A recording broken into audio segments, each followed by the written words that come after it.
What's up, everybody? What's going on? Y'all ready? Is you ready? Y'all better be ready. Who is ready? Are you ready? Are you ready? Who ready? Who ready? Woo. So hot in here. Oh my goodness. Let me turn my fan on.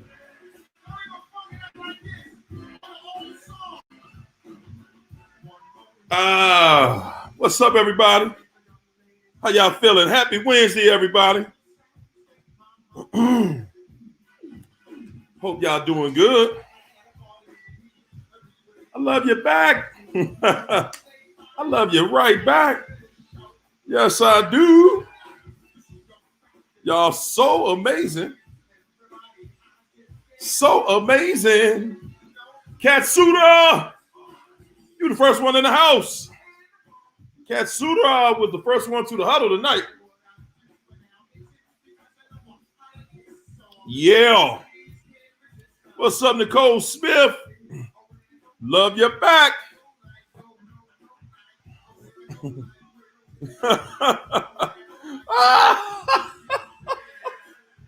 Oh my goodness. Are we getting you through there? What's up, Suzanne? Suzanne 1776, daughter of the king. Leandra. What's up, Andrea Phillips? Daughter of the king. Trying to get him off your mind. So he been hoovering you. There you go. We're going to talk about it. Uh-huh. Yeah, we're going to talk about it. Who is ready for the holiday hoover? Who is ready for the holiday hoover? Who's ready for this dog to come knocking at your door with something crazy? Yeah. Yes, indeed. What's up, Leandra? Helena, Billionaire Bosses Podcast. What's going on? Uh-huh. I see y'all in here. Hello, Kitty. Royale Jack. Leandra, you got that hammer out. Tell everybody, get your hammers out, everybody. It's hammer time. It is time to get ready. Time to get ready. What's up, Elizabeth G? Uh-huh. Floyd DeMeyer. You told your husband that he needs to file for divorce so he can cheat in peace. So he got so scared, he even turned my children against me. Your mother is to blame for everything that's happening. I'm cheating on your mother because she is not having it and it's her fault. Yeah. What's up, Kern? There go Kern. What's up, Kern? Hey, Kern, tell him what to do. Tell him what to do.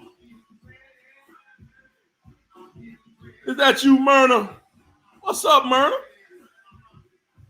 Man, y'all better get in here and hit that like. Y'all better get in here and hit the like. Y'all better do what the like button tell you to do. Uh-huh. Y'all already know. Y'all already know. Donna Mosley. What's up, Donna? Daniel Vito.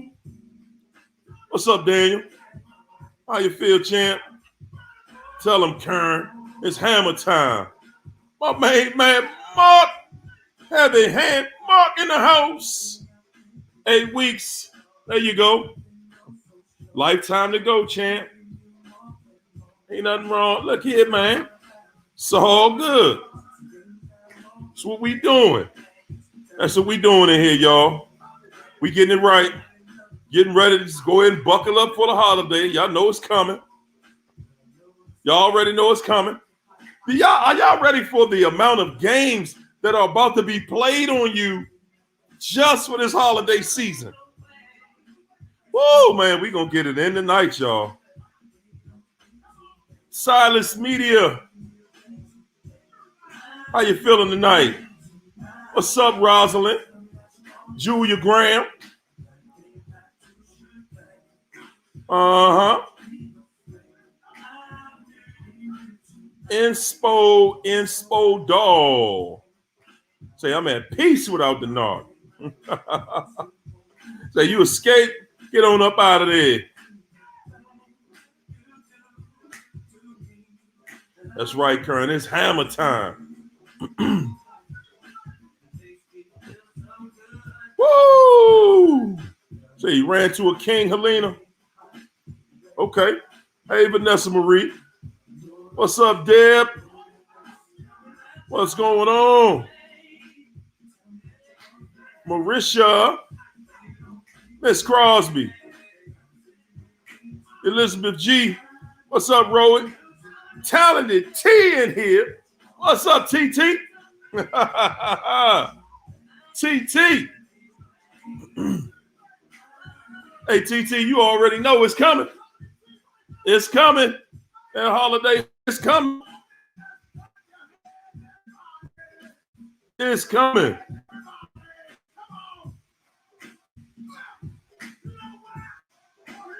Man. Hey, Lisa Brown, Fortune, Ladybug, Kendall Irvin.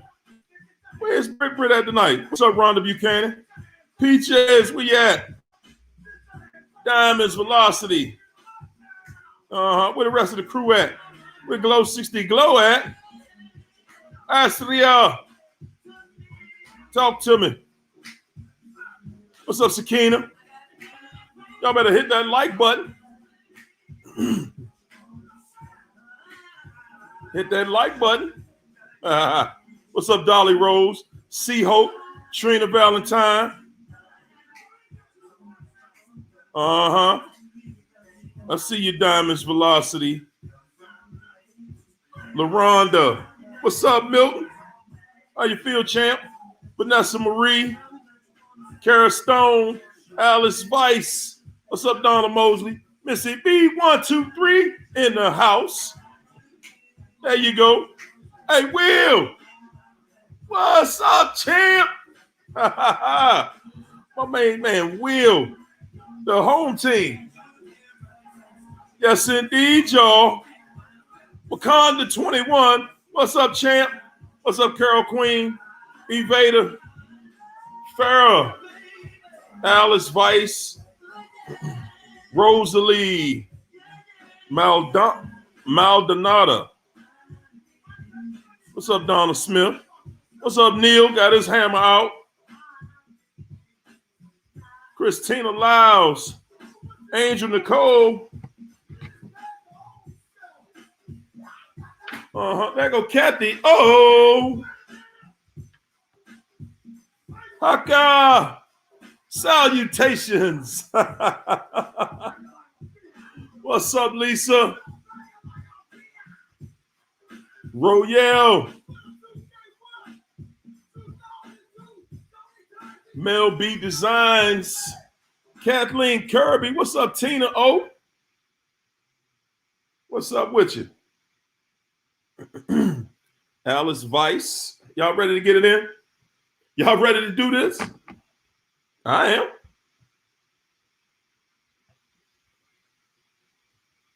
I sure am. The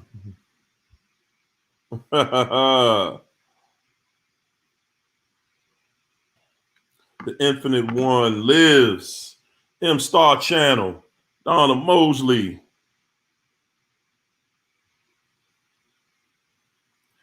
What's up, everybody? Y'all better get on in here. Hit that like button. Hit the like. Hit the like first. Woo! Ain't that a good feeling, Haka? when they ain't all beating your lineups, trying to throw you off balance for the holidays. Ain't that a good feeling? Man, I'm gonna tell y'all, that's a good feeling when a narc ain't out messing around on your food. Bothering you, getting on your nerve, setting you off for the holidays. Guys, listen.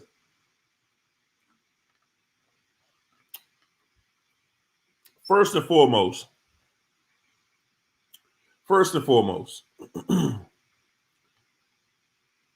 we just want to be happy. Okay? We just want to be happy. And I'm going to tell you, everybody here, happiness is defined different for everybody.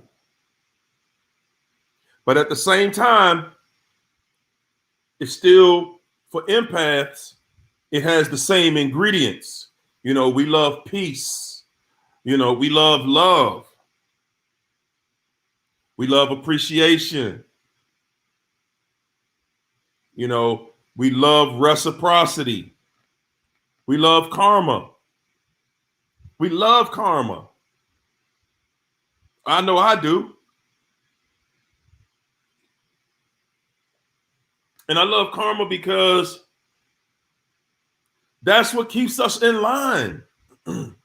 That's what keeps us in line, guys, when you love karma. We could be like them, then everybody would just be running around acting crazy, doing anything, living any type of way. Who does that benefit? Man, I'm going to tell you guys something I'm learning more and more every day, and that is you gotta love you, man. You gotta learn how to love you. There's nobody in this world, no one in this world that has a loving relationship outside of loving with, or let me say this. I don't think it's possible for you to have a loving relationship with somebody else if you don't have a loving relationship with yourself first. And I'm saying that because, we live in a world that has convinced us that you should settle. You should settle for less.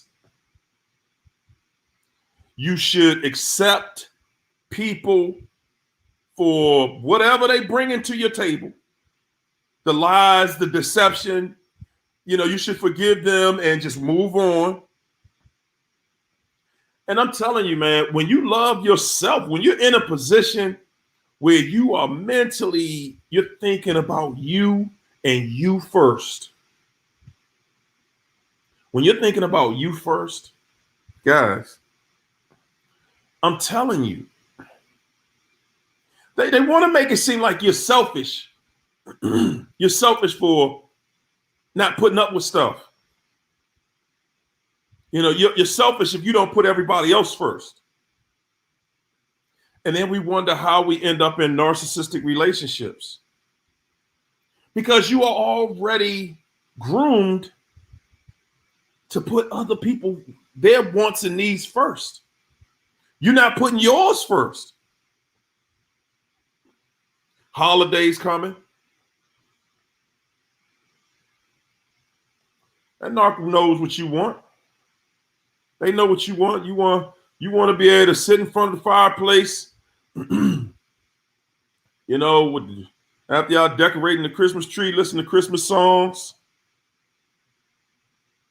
Listen to Christmas songs, wearing matching pajamas, watching Charlie Brown Christmas. Making Santa Claus cookies, whatever. That narc knows what you want. They know exactly what you want, people. They know exactly what you want. So, the narc don't want that. They don't want to give you what you want. They're not going to give you what you want. They coming around, though. They coming around. Some of these narcs coming back just to see what you got them.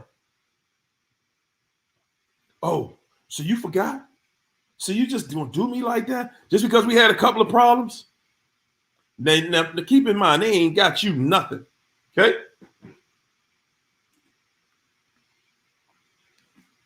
Man, y'all better be ready for every lie, every sad excuse, every claim of wanting to do right, every claim that, every claim that I'm going to do right.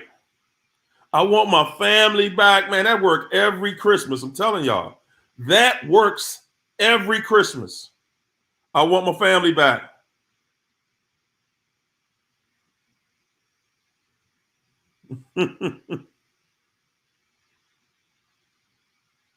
Freckle fat face.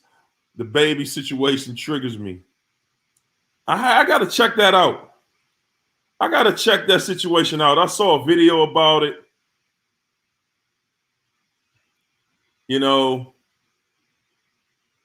I don't know. I got to see what happened. It looked like it looked crazy though. What's up, Babylon is falling. Guys, it's time though. Like it or not, it's time. So the holiday, you got Thanksgiving coming up next week. That's what's going to get it started. Most of the time, guys, you already know that you want to feel that warmth. You want your family, your friends around. You're already dealing with COVID out here, so you don't want to have a situation where, I guess you got to socially distance again or something. I don't know. But I'm saying, guys, man, we just want to get along. We just want to do what we're doing. We just want to move forward. We just want to be happy, and that narc is coming. This narc is coming. This narc is coming. Y'all might be sitting back thinking that, nah. Some of y'all hoping that the narc is coming. What's up, Kanita? Yeah, you late. Yeah, man, they coming. They are coming. And don't think for 1 second, guys. Don't think for 1 second that, it's going to be a situation where, they're coming back to do the right thing. We so often get caught up in that. Y'all see that?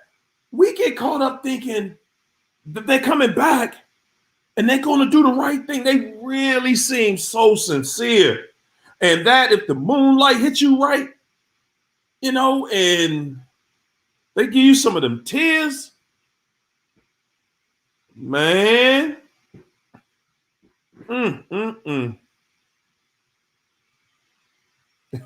Cody said, my question is, why would the narc say she's going to return my belongings, then doesn't? Hey, Cody, my question is, how often has the narcissist done anything they told you they were going to do the way they said they were going to do it? Huh? Yeah, ain't that funny though, how they want you gone, right? They talk to you like you are less than dirt. They leave you with the coldest feeling you ever felt in your life. There is no feeling lonelier than that feeling of how they distance themselves from you. There isn't. There is no worse feeling than when a narcissist distances themselves from you.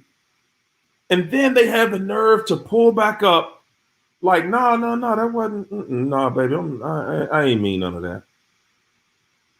And we just fall right into it. Like, oh wow, I didn't think you did. We're sitting there thinking to ourselves, okay, I didn't think they was really feeling like that.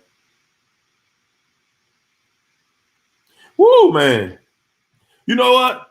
You know what? I think Friday show, we're gonna talk about what happens. We're gonna talk to everybody who had a narc that came back, that they let back in a few times.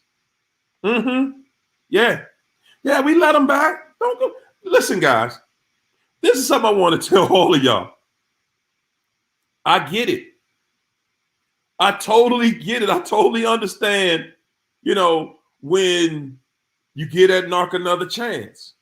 Because no question, the information is out here. The information is out here for you to listen to it. So you can't say you didn't know. But this is the thing. You guys knew when you took the narc back, when you gave them that second, third, fifth, 19th chance, you knew. You felt good. It felt good for a second, but at the same time, you knew you were betraying yourself too. Yeah, you did. You knew you were betraying yourself. You did. And you regretted it. Yeah, you regretted it. It happens though. What I want y'all to know is that you're going to get past this thing when you're standing on solid ground. And when you take that narc back a couple times, sometimes, see, some of you have been through relationships before, and you have seen how letting them back, how it affects you. You've seen it. So you already know, okay, I let this joker back in here. We right back to that same old stuff.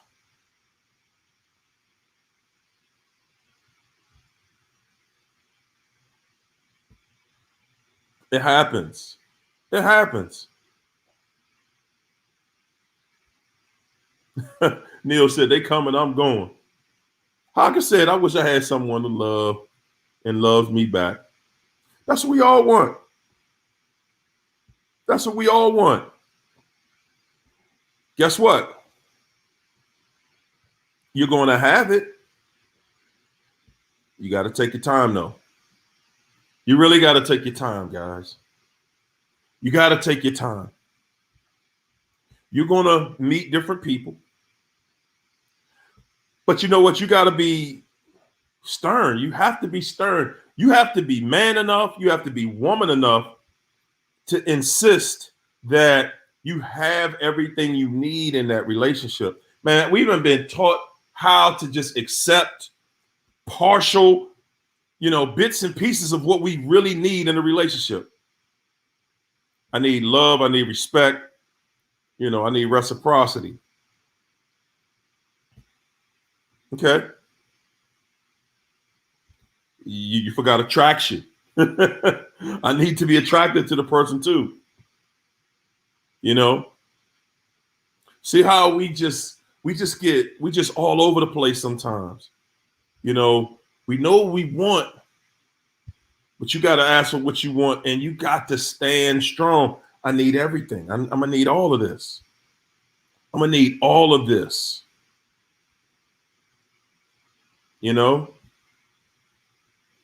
Whoa.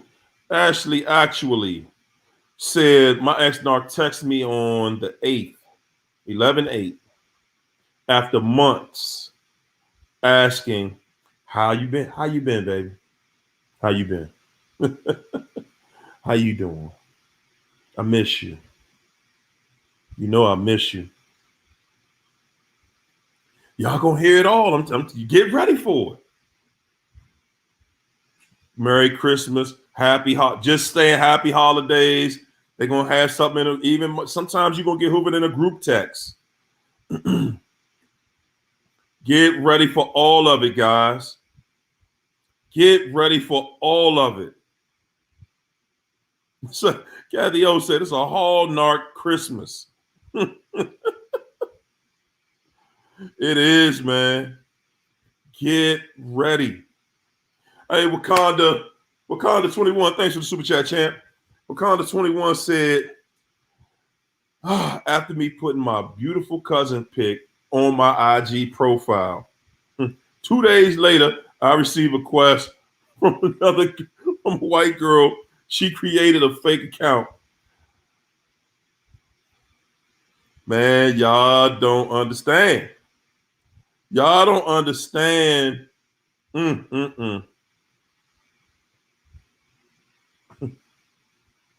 Said 50-11 times, Haka.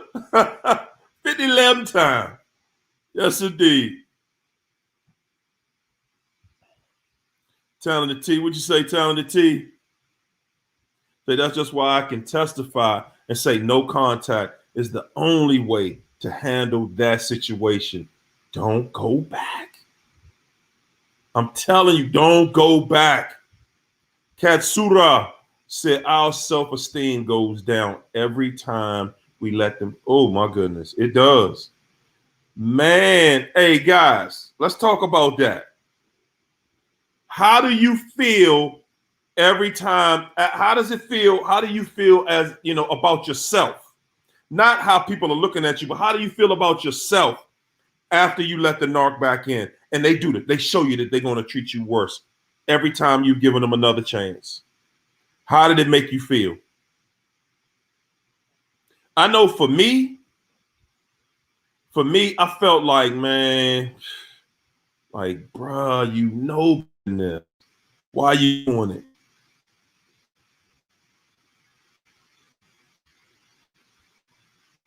Hey, Hockey, you might not have responded, but don't think that they just gonna leave you alone. Nah, it don't work like that. Nah.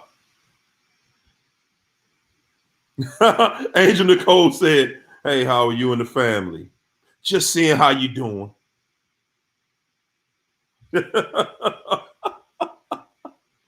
You know better. You know better. You know what it is. You know it's a setup. It's a setup. Woo, Tickle Me T said, you got to block that narc. And no emotional thinking, guys. No emotional thinking. Kanita said, narcs still believe in Santa Claus, so they hope they've been good to get you for Christmas. We was on their narc list. Tell them, Kanita.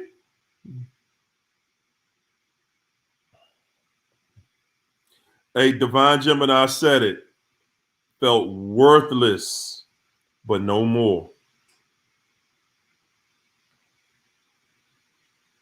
Hawker said, I knew he was going to escalate. He seemed to feel like, you let me back? Now let me show you how much more disgusting I can be. That's what happens when you let them back, y'all. You're going to get that back.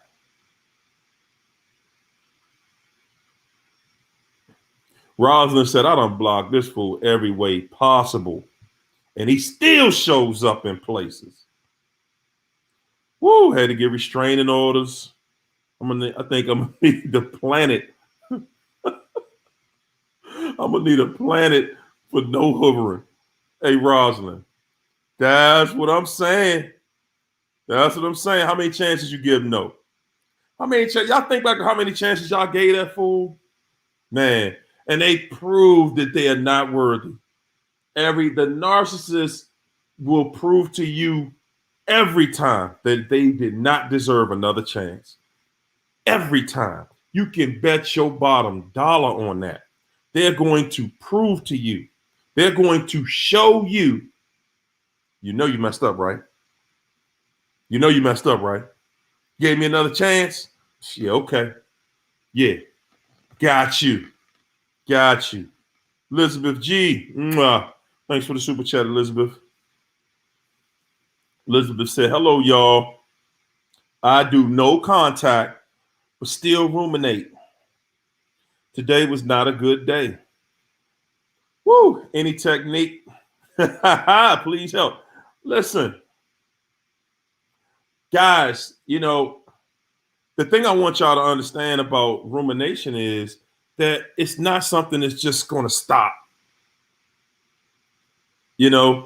Even when you're in another relationship down the line, happy, from time to time, you're going to still have those thoughts of this old fool you was dealing with. Listen, you're dealing with the devil. First of all, you're dealing with the devil. That's why this is different. This situation ain't nothing normal. Anybody in this chat right now thinks that you went through something that's normal? You've been through a breakup before. You've had your heart broke before, and you don't eat. I remember I was 19. No, I was 20. My first real heartbreak. Good gracious. Whoa. Woo. I did not eat or drink anything for 4 days. Listen, my lips was white. My mouth was dry. My tongue was white. And listen, I'm gonna tell you, it was so vivid. The first thing I had to drink was an orange soda from McDonald's. Okay, first thing I had to drink. Guys, that heartbreak lasted. I might have felt it for a month or two. And then as I moved on to other relationships, it didn't even bother me anymore. You know what I'm saying? I've been in other relationships where, of course we broke up. But when you're dealing with a narc, you're going to think about that person. You're going to ruminate. But guess what? It's not the problem isn't you thinking about them. The problem is when there's pain connected to that rumination. That's the main issue. When there is pain connected to it, you're still going to think about that fool from time to time. They just brought a crazy trauma into your life. That's natural for you to think about. It's like being bit by a shark. You know what I'm saying? It's rare that people get bit by sharks. But when it happens, it's a traumatic situation, something you're going to remember, Every time you see that scar, you're going to remember that day. You're going to remember that. So this situation, you're dealing with a devil. You're dealing with somebody who's trying to destroy you. You made it, though. Give yourself some credit. You made it. You made it through something you were not supposed to make it through. You did it. You did it. Give yourself credit. You did it.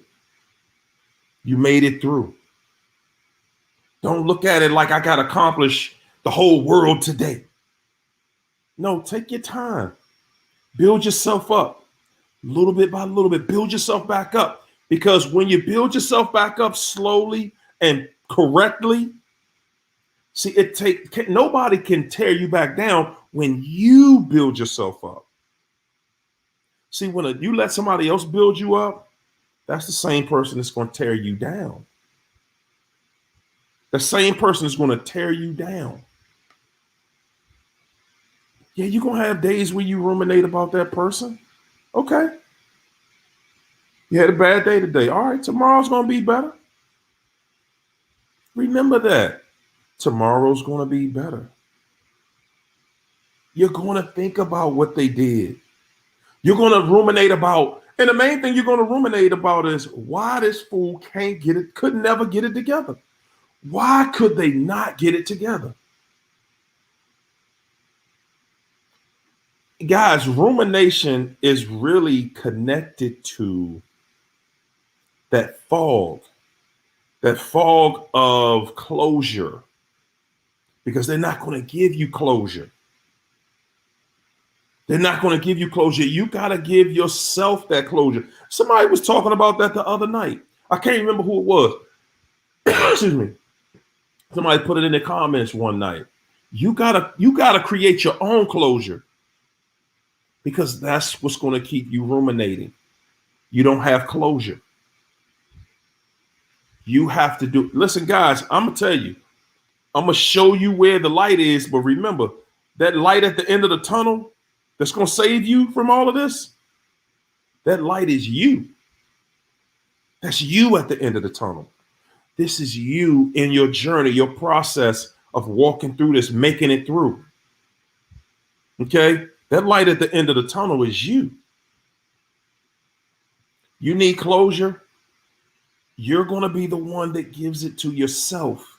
That narc did not give you closure so that you would ruminate. And they're hoping that you ruminate so that one day they can say, hey, baby, how you doing? I'm just saying hi. That's all. No, I ain't trying to start nothing. And that's a lie. That's a lie. They're not just saying hi. They're not just stopping by. They're not just sending a happy holiday text, happy birthday text. No. They want you back. They want you back. Any contact is, I want you back. I want you back. And I'm willing to lie to you if if you will allow me. I'm going to lie to you. And, this is what I want. I want you back. This is how they feel. This is who they are, people. Like it or not, this is who they are.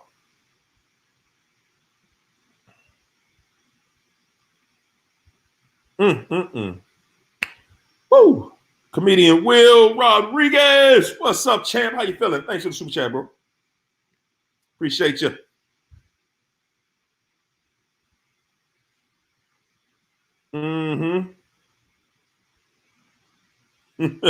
Case 10 Couture said, man, I done blocked all the X's. The X is an X for a reason. Woo. Rosalie said, the X knocked hoover me on Saturday. I'm sure he sent flowers to everyone to see who would take the bait. I took the card the flowers came with and placed it at the altar at my church.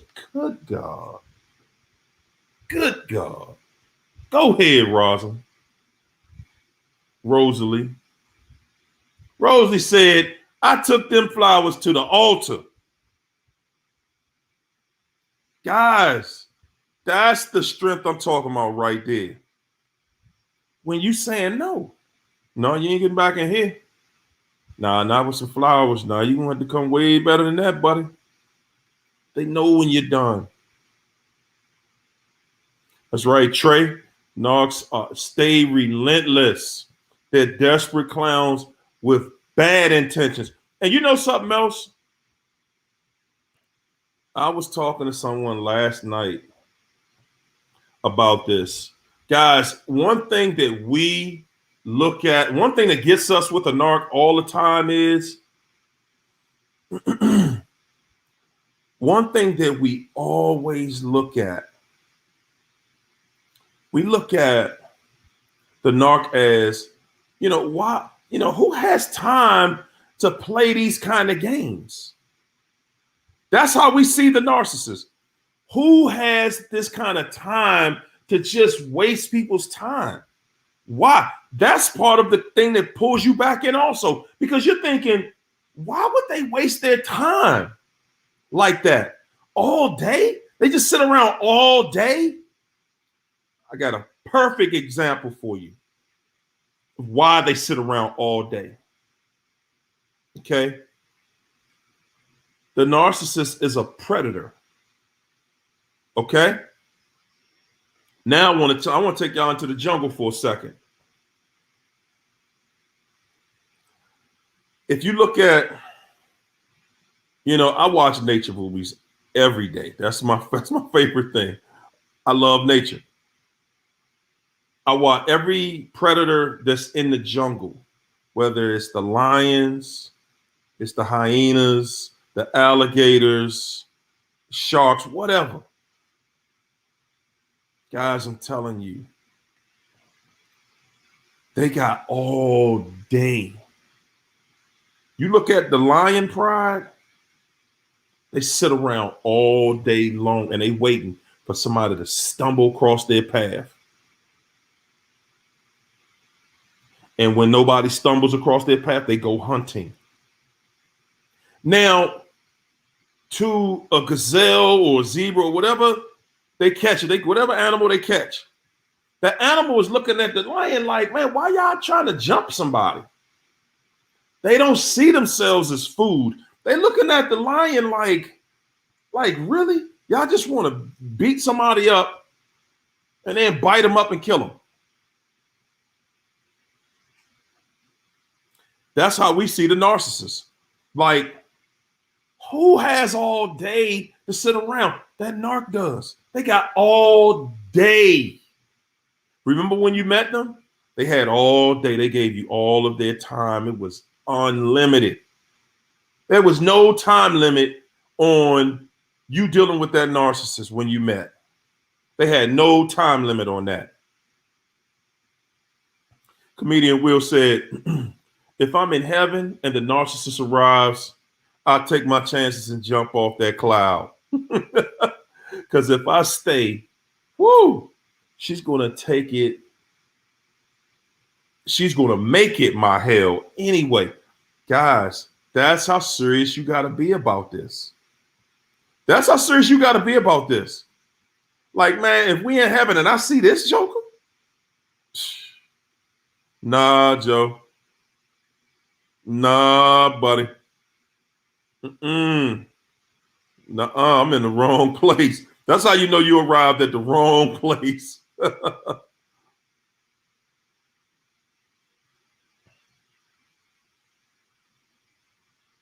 Woo, Hawkins said they're going to lift up the bottom of the trash can to see who they going to cheat on you with next. Y'all, man, I'm going to tell y'all. Sometimes we'll open up. You know, sometimes we do open up. We open ourselves up because we want that same thing back.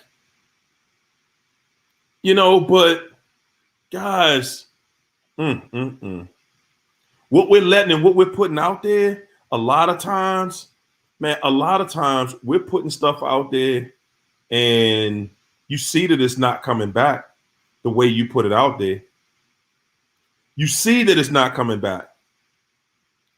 And we keep walking. We keep walking straight like I'm gonna work with it. I'm gonna figure this out. Miss USA LA said they would use their own family members as little as a 6-year-old to get to you. And they do. Y'all don't think they use kids? They will use kids. They will use animals. They will use whatever they need to use. Yes. Angela Grimes. Mwah. Thanks for the super chat, Angela.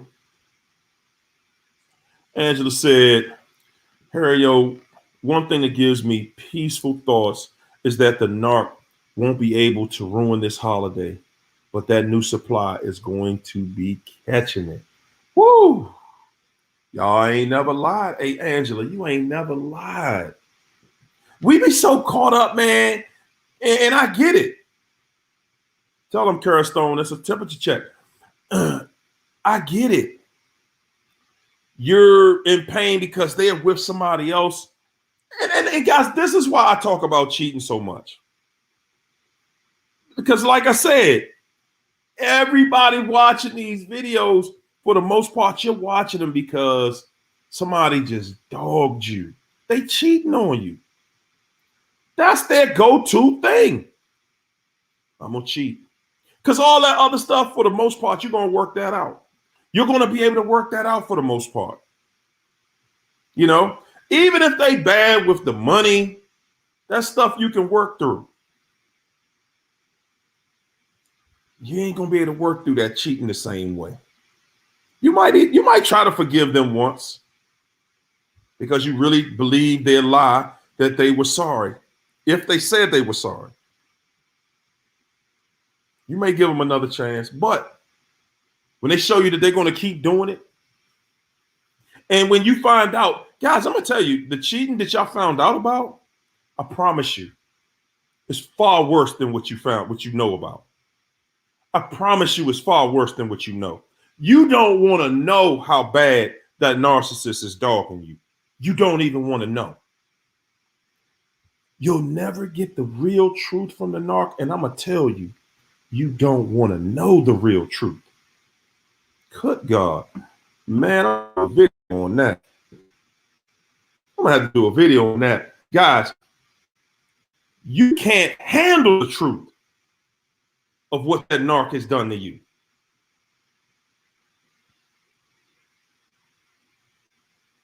Yeah, let me put that in my notes.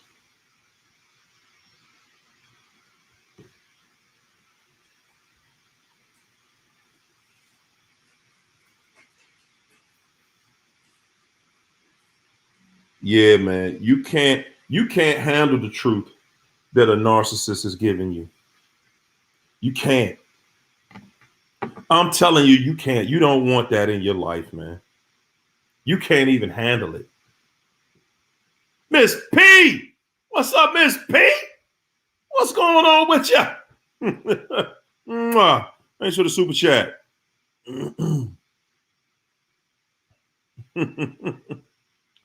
Miss P said, I think about that clown periodically because I know what was meant for evil turned out for my good. I'm stronger, wiser. I love me more. I'm at peace. I got a promotion. I recognize these clowns. I'm free. Good God. Talk to him. Talk to him, Miss P. I go, Nettie! Talk to him, Miss P. I'm trying to tell y'all, man. You might not see the benefit right now because you like, I want to be with somebody. I want to be in love with somebody. I want somebody good. Your time is coming. Your time is coming. Guys, we all picking through this cesspool of craziness out here. It's craziness out here.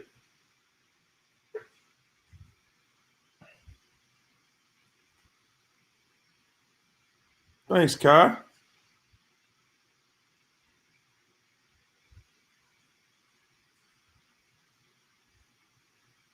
That's right. See? But you know what, Kai, we get so caught up on forgiveness, forgiving them. You know, we forgiving them and, you know, we letting it go what they did. King David, what's up, champ? King David said men go through abuse too. But some of us too proud to expose it. Most men suffer in silence. I never called the cops on a woman until 2 weeks ago. I will take matters in my own hands. I will not take matters in my own hands. King David, I'm trying to tell you, man. So ladies, some ladies do understand that we're in a day and age where a guy already knows, look, man, you know, if I do too much, if this situation gets too excited here, and something physical happens, then I'm going to be the one that gets in trouble. Period, point blank. Men are going to be shamed. You put your hands on a female, you're going to be shamed, first of all. You're the biggest coward. You're this, you're that, you're all of these things. So a lot of men suffer in silence. If you're dealing with a narcissistic female, man, you're dealing with a narcissistic female, you got to take it on the chin. She can walk in the house, say anything she wants, do anything she wants, and literally there ain't nothing you really can do. Because if you put your hands on them, you're the one getting in trouble. Yeah, you can leave. You can leave them alone. You can cut them off. But that's a process. That's not something that happens immediately. And that's how narcissists, that's how they, well, that's what they bank on. They bank on the fact that, oh, I'm going to take advantage of the situation. And lots of men go through that. Lots of men go through different levels of abuse because, at the end of the day, what can you really do? You can't call the police, man, look, my woman just came in the house at 4:00 in the morning. She ain't got no underwear on. I mean, she just acting a fool in here, telling me to get out the bed.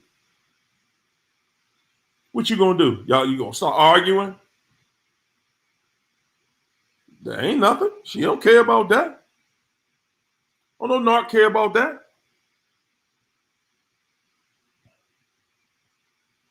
You're right, Ronald. Narcs are like the worst predators, hyenas. They laughing. Narcs are sitting around and they laughing. Ain't nothing funny. They laughing. Ain't nothing funny.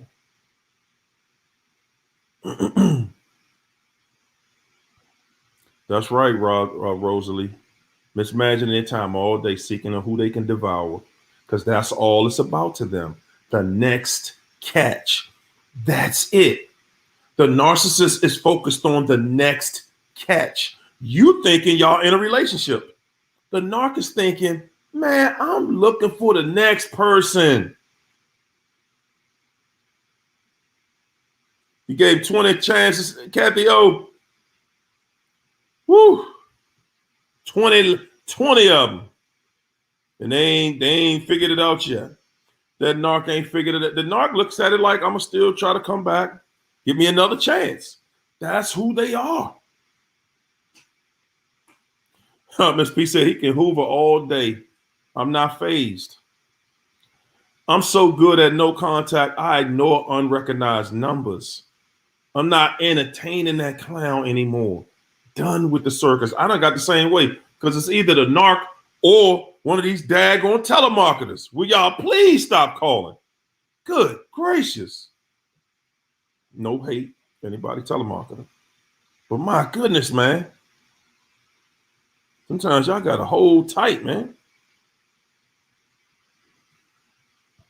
Wow, LaRonda said, he hovered me this entire year. And he's married. Man, guys. For anybody who thinking about it, who considering marriage to this thing, I promise you, man, it's going to be the worst mistake you ever made. Somebody listening to this broadcast right now, this thinking about or is engaged to a narc. I'm telling you, you hearing this for that reason. Get out now. Get out now. I'm telling y'all, somebody's watching this right now. Somebody's watching it. I'm going to keep saying it because I can sense the energy. I can sense the energy. Somebody's watching this right now and you're contemplating marrying this thing. It's going to be the worst mistake you ever made in your life. I promise you. I promise you, you ain't here for nothing. You're not watching this for nothing. Them red flags ain't loud enough for you. So your spirit had to send you right in here with us. Don't do it. Don't do it. Man, get that joker take that ring off, man. Get that joker that ring back, man. Or just throw it away. Just leave this fool alone. Leave this fool alone. We be thinking, man, nah, but when we get married, you get married, man, it's going to be the worst. That's the worst thing you ever. Look at the comments in here. Read the comments. Some of y'all married to a narc that's in their ex's inbox or text messaging their ex how much they miss them. Men and women.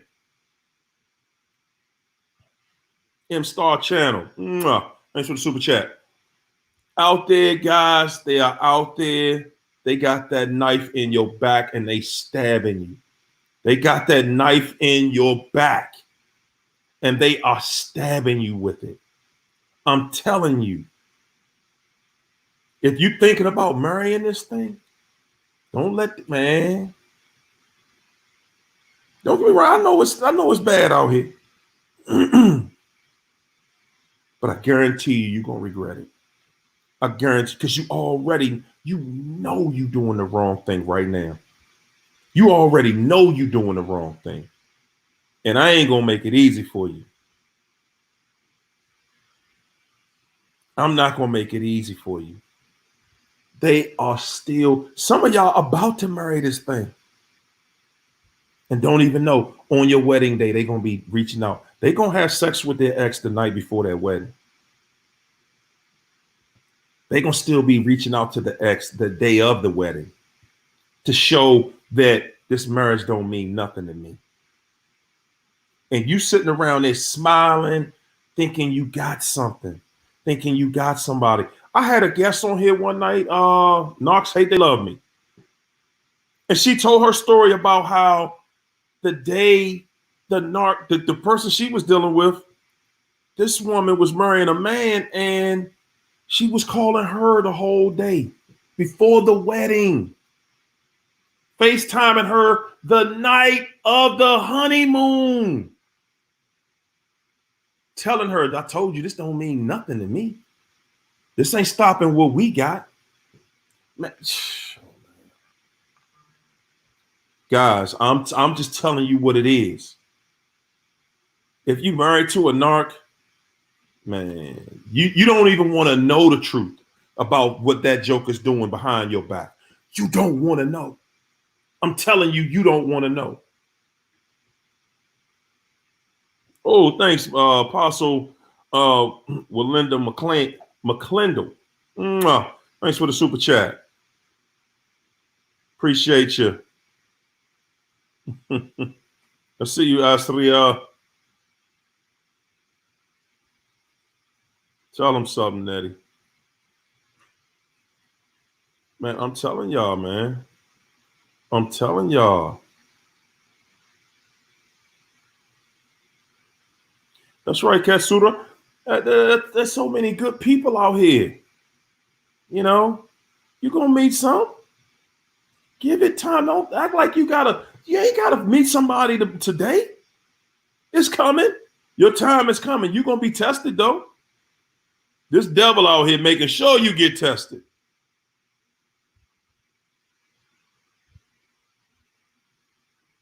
Talk to him, Nettie. Hey, Haka, narcs live for arguments. Oh, that's right, Kanita. Say, thank you. Thanks, X. I'm so grateful for the next. There you go. It's coming. Give it time and work on it. You know, be diligent about it. Jerry Mendoza, thanks for the super chat, champ. Appreciate you. Jerry said, you think the parents of a 33-year-old narc know their daughter is a narc and just don't bother to be the voice of reason as they watch their narc child ruin a potential marriage mate. But look, Jerry, you know, they do know their daughter. I promise you, they know. They just hoping you gonna go for it, man. They hoping that they can already see you're that type of guy you ready to overlook all this craziness. Listen, man.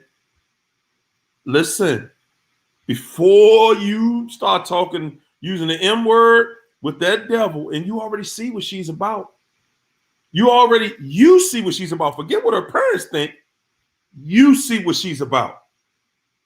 With all the women. And see, ladies, this is what I'm talking about. Y'all be swearing up and down. It's so easy for men because there's so many of y'all. No. Yeah, we got a lot of options, but not a lot of good ones. Okay? We got a lot of options. Not a lot of good options, though.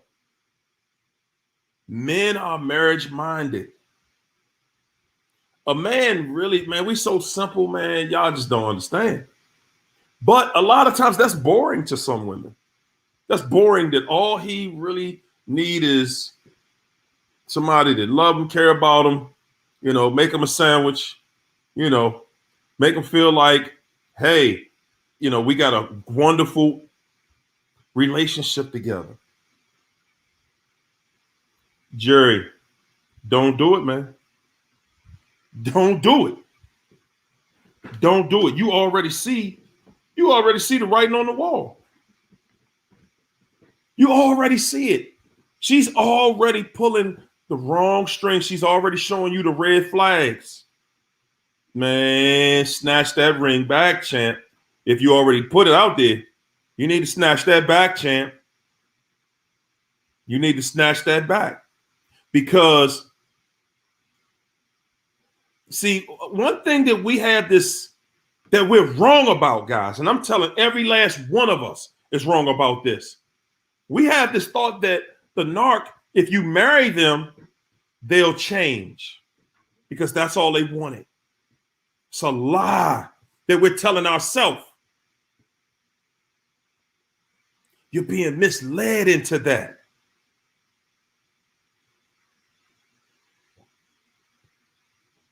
Don't do it, man. Don't do it. Don't do it. You will be more miserable than you have ever been in your life if you marry her. You are going to be more miserable than you have ever been in your life. You already see the red flags, man. Don't walk, run. I'm telling y'all, man, you need to treat relationships nowadays just like a loan from the bank. You need to think of what's there, what's being shown to you the entire time. And I use the bank loan analogy because, see, with the bank loan, guys, you already know at the beginning, they're like, hey, look here. It's a process to get through this. We're not just going to take your word that you make this amount of money. We want to see pay stubs and we want to see your W-2s for that.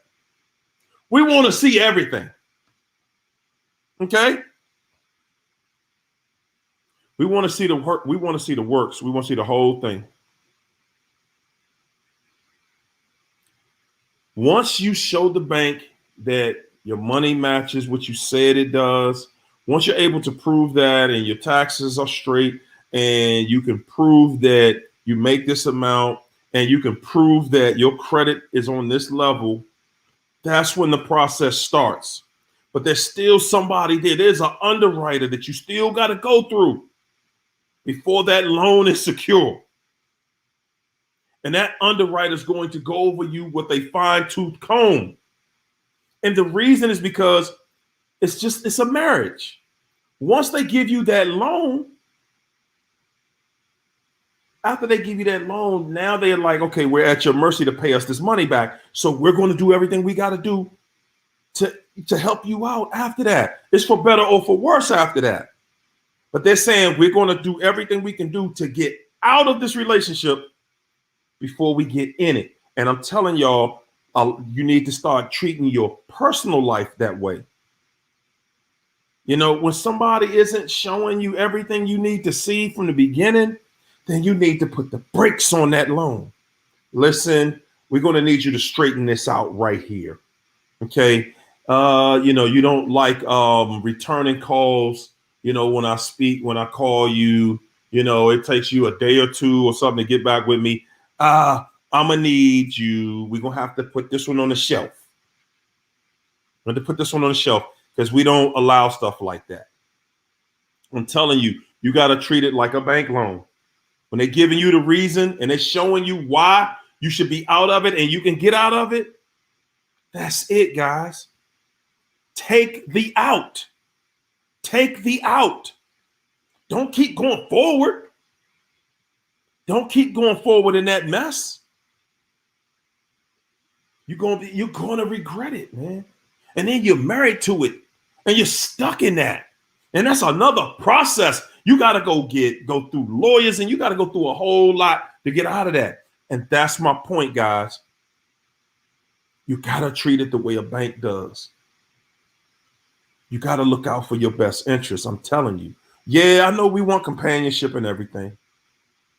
But I'm going to tell you, bad companionship, I think we got about 326 people in here that can tell you about bad companionship.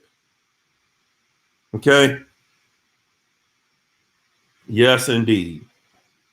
My main man, True Two, thanks for the super chat, champ. Appreciate you.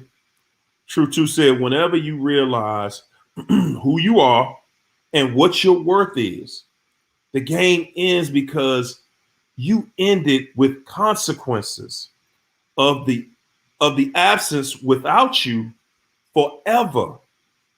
We win.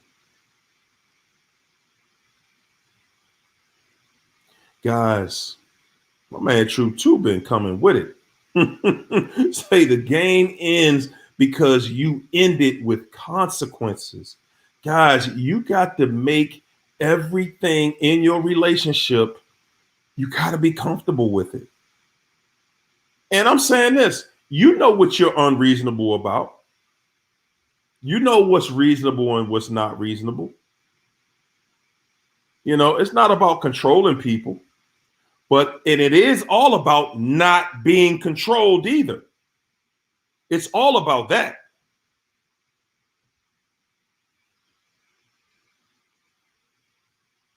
Woo. Hey, Ronald Morris said, do not marry a narc. They will totally decimate you. That's right, Babylon is falling.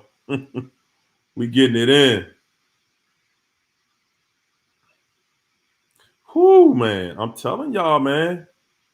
You jump out there if you want to. You jump out there if you want to. You're going to regret it. I'm going to open up the inbox in a minute, y'all. Let me put this thing in the chat real quick. We're going to give you 2 minutes. I'm going to give you 2 minutes. I'm going to give you 2 minutes in here. How about that? All right.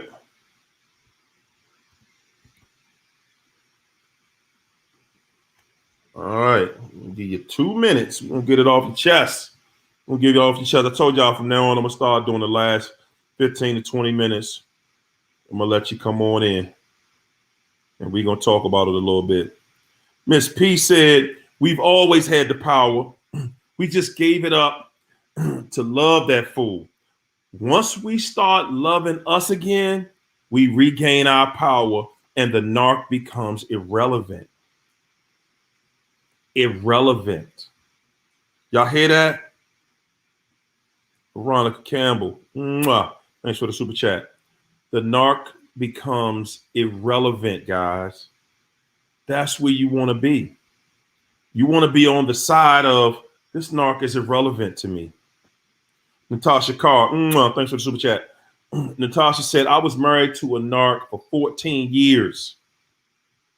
I left him in April and took the kids. Don't marry a narc. Whoa, man, y'all better hear this today. Don't marry a narc. They won't change. Narcs are the devil. Y'all hear that? Y'all better screenshot that one. Don't do it. Andrea, thanks for the super chat, Andrea. Andrea said, Harry, is the reverse Hoover really a thing? Hey, Andrea, at the end of the day, it's all about how they spin it. That's all. It's just a different play on words. The narc is going to do things, that reverse Hoover, basically saying that they're not going to Hoover because they're waiting you out. Yeah, it's a thing. They're waiting you out. They're waiting to see when your knees are going to buckle. because they know that if your knees don't buckle, guess what? If your knees don't buckle, that means that their knees gotta buckle. That means that they gotta say that, oh wow, you're right. You was right, baby. I just want my family back. Y'all, a lot of y'all gonna see that new supply. See, right now, when the narc they get to with the new supply, remember everything that the narc is doing at that point, they're blaming on you. So the new supply is open. They're like, okay, yeah. They jealous because you cut them off. Yeah. And they can tell the new supply anything at that point. You know what I'm saying? They can tell the new supply anything because it's a new situation. It ain't a brand new situation because they've been there for a while. But they're telling them they just cut you off. So now they can always run back. Oh, yeah, they bugging. They won't stop calling. They crying. They begging. They this, they that. They're going to put everything on you. They can only do that for a time, guys. Because when you're not backing them up, when you're not giving them that call, when you freezing them out, when you choking them out, Andrea, when you let that dude sit there, he knows that the holidays are coming. He knows how bad you want him back home. He knows that you're thinking about him all day. Mm-hmm. And he like, eventually you're going to break. And that's when it turns into, hey, I'm about to do what I want to do. I'm going to do what I want to do. Lovely. Peaches. Mwah. Thanks for the super chat, Peaches. Peaches said it, y'all. We win. We winning. We are winning.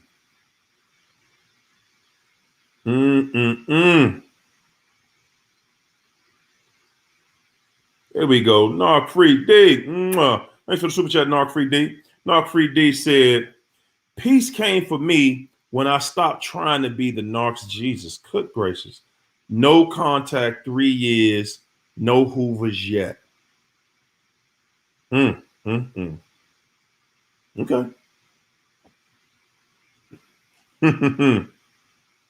Guys. Woo. That was deep, D. That was deep. That was deep right there. That was deep. I like that one. I like that one. Tickle Me T. Thanks for the super chat. Tickle Me T said, my narc wouldn't let me meet his mother. Wow. We was together for a year. So I discarded him because he kept making excuses. Hey, you obviously felt that energy. You felt the energy. You felt like something ain't right. Something ain't right.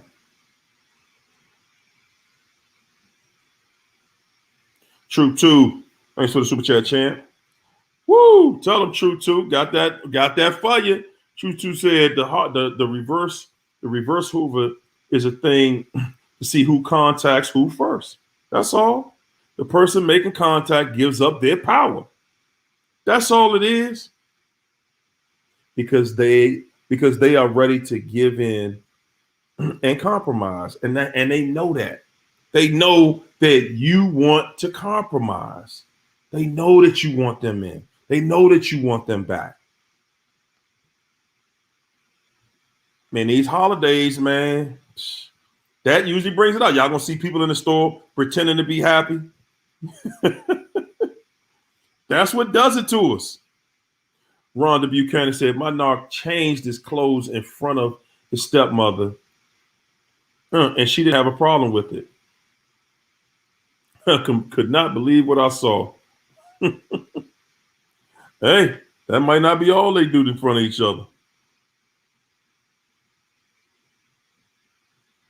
There you go. Hey, Kara Stone, you ain't never lied. Kara Stone said, what male narc isn't a womanizer? I agree. Same thing with the female narcs. Same thing.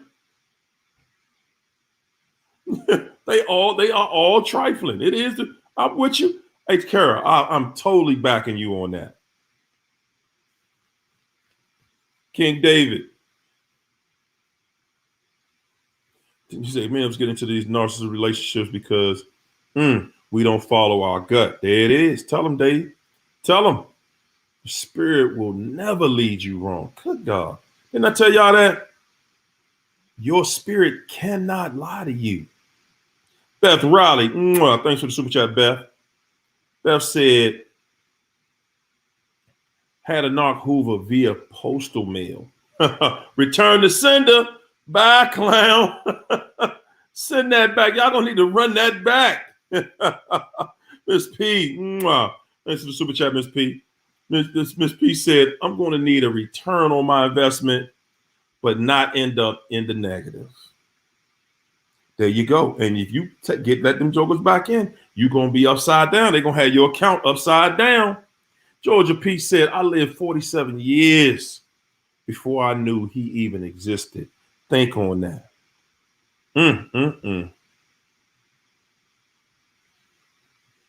Dolly Rose said, they try to put your light out. That's the game. Put that light out.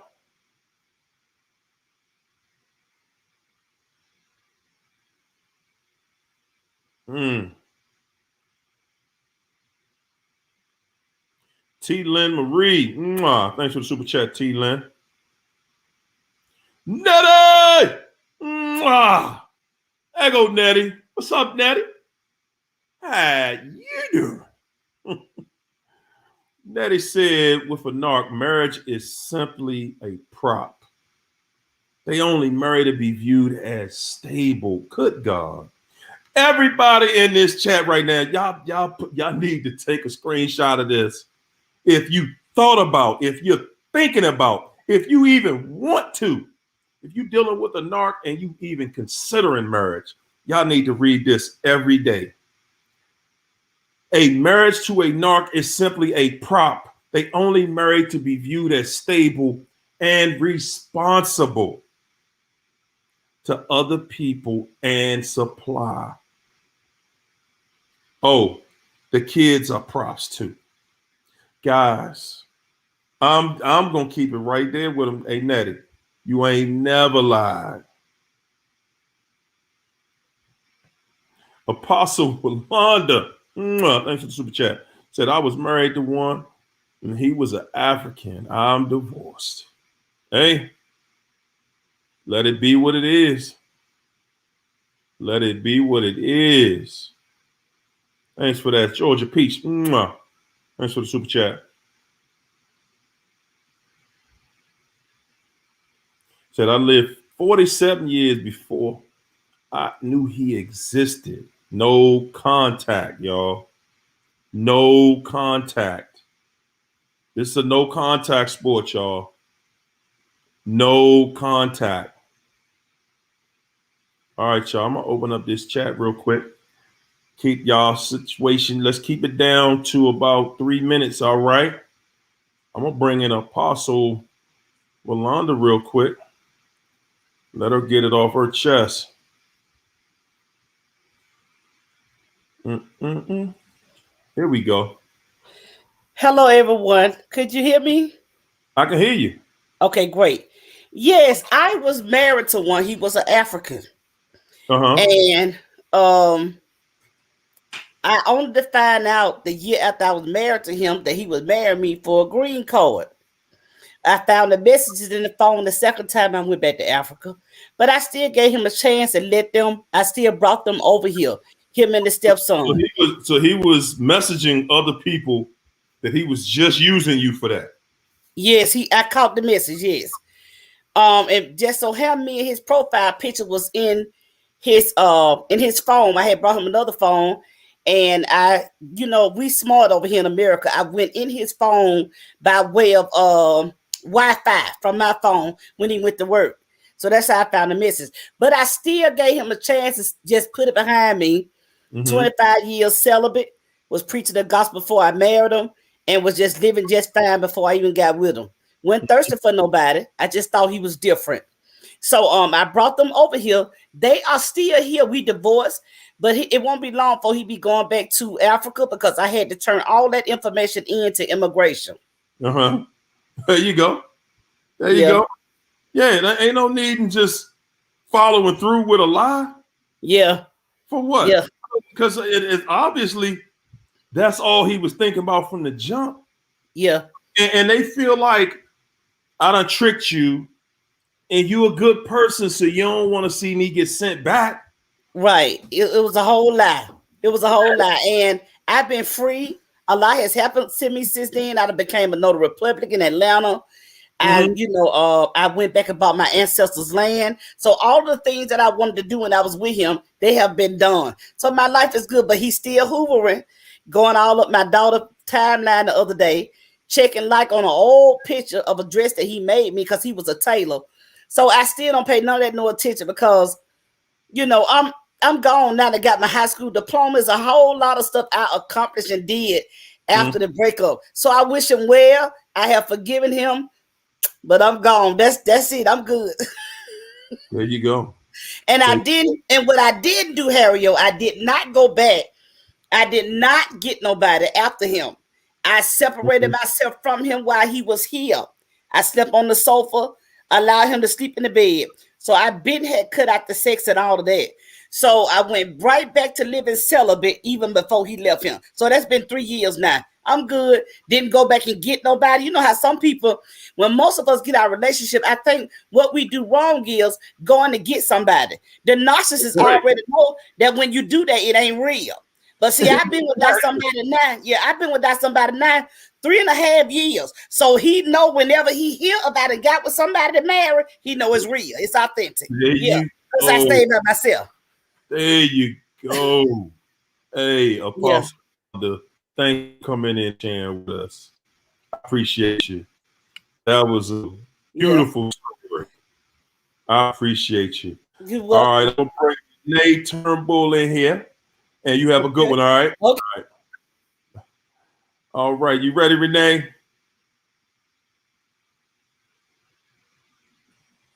Hey, Jerry, your device not connected. What's going on? Can you hear me? We got you, Renee.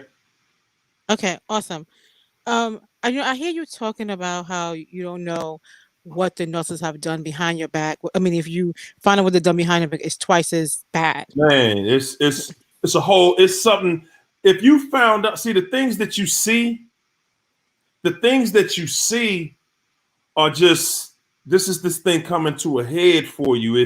It's being pronounced. It's being made known that something is going on, but you're only going to see a part of it. You're not seeing what their true intention is towards you. Okay, but my question is, I got discarded, I would say June 26th, and I didn't find out about the new supply until after we broke up. Like, we was living together. None of his behavior patterns changed. He came home the same time. We spoke on the phone. I worked from home and he worked outside the home. Like, nothing changed the whole entire time. It's only after we broke up and I started looking through his emails, because I still couldn't log into his emails, and then I tracked his phone. You go through his timeline. Is when I found out about the new supply. I had no idea the whole time. He had a different phone for her. I was just like, how is that possible that you're living with somebody? Normally when you cheat, you have your patterns changed. Your patterns change because you're seeing somebody else. Well, they might have changed, but it might have been so slight, that you never really noticed. But you're saying that you never knew that he was cheating the whole time. I didn't know. It was me and I have two sons. We was all living together. They didn't even pick up on anything. Like, he came home the same time every day. He called me the same time, like when he was on his way home. We spoke during the day, video chat. But afterwards, he had a whole separate phone for this girl. Right. I'm just like, I just, that's the hardest part for me to like get over. Like, you had two solely separate lives, and you coming home to me every single day, and you're out there with this chick, and I have no clue. Like, how do you know that she wouldn't come for me? Or I'm like, how you put my life in Did he work with her or something like that? No, I don't know where he met her at, but according to his timeline, when I started looking and digging and trying to find answers, because when he broke with me, he cut me off, he changed his number, it like he went black on me. So I'm like, okay, fine, that's fine. Mm-hmm. Um, but I'm going through his email and going through his timeline because he had an Android phone that was connected to his Google page. So if anybody out there, this is how you can find out what they're doing. So if they have a Gmail account, you can go, if you know their password, you go in their Gmail account, in their privacies, in their timeline, and it will show you exactly where they've been all day. From the time they logged in, it will show you exactly where they've been all day. That's how I found out Mm. that he's been dealing with this girl since June So of 20. if his times didn't ever change or anything like that, when did they get together? They got together, according to his timeline. Let me please. They got together June of 20, July of 2020. They got together July of 2020. He gave her a tablet, and when he logged into the tablet, he logged into the tablet in his account. So she was using his tablet to, I guess, I don't know. He gave her a tablet, and then from the tablet, because when he leaves home, he would go pick her up, and then she would have the tablet, and then the tablet would track every place they go. Right, right. So that's how I pieced it together. So if she has a tablet, when did they actually get together while y'all were together? Because it had to be during the day. While he went to work, when he leaves home, he would go to her place. He would go to her house. She lived around the corner from us. She lived in another housing development around the corner from us. So he would go pick her up, and because he does roadside, she's with him all day. Well, that's the same thing he did with me. So when you talk about they have the same pattern, I'm like, this, when I'm following their routine, I'm like, he's doing the same thing. He's doing the same thing with her that he was doing with me. So exactly. And then so they've been together for a year and a half. So when he just called me, because he said to me when he just called me that how he don't want to he don't want to he don't want to disrespect me anymore. He don't want to disrespect me anymore because I don't like the way his I'm always complaining about how the tone that he speaks to me, because you can't talk to me in a certain tone. Like when you raise your voice too high, I'm like, I don't like that tone. Like, don't raise your voice. We can have a conversation that you dislike something, but don't come in here raising your voice like I'm a child. So I will always like shut him down with that. So he's like, he don't want to disrespect me no more, and he don't, I'm always complaining about the way he talks to me, and he was, whatever he said, he was over the relationship, and I'm like, how are you over the relationship? We haven't even had a problem. Like we we had 2 weeks of no problem. Hey, well, he was probably feeling like, I can always come back to this with you. He felt like, I got you. I ain't worried about this. I'm going to this other situation. That's how they are. Right. He's like, I can still use you, get what I need from you, get what I want from you, and I'll still be able to come back to you another time and use you again. Yeah. He know I had, what, as you say, they don't like you to have what you call it, boundaries. So they're not gonna let you have no boundaries. Right, but I have boundaries. That's why I didn't see. I don't know. I can't. Like, thinking back, I'm like, there was no signs. Like, there were no signs. There's no way that you're cheating for a year and a half. Hold up. So you're saying you never felt? No, never felt that he was cheating.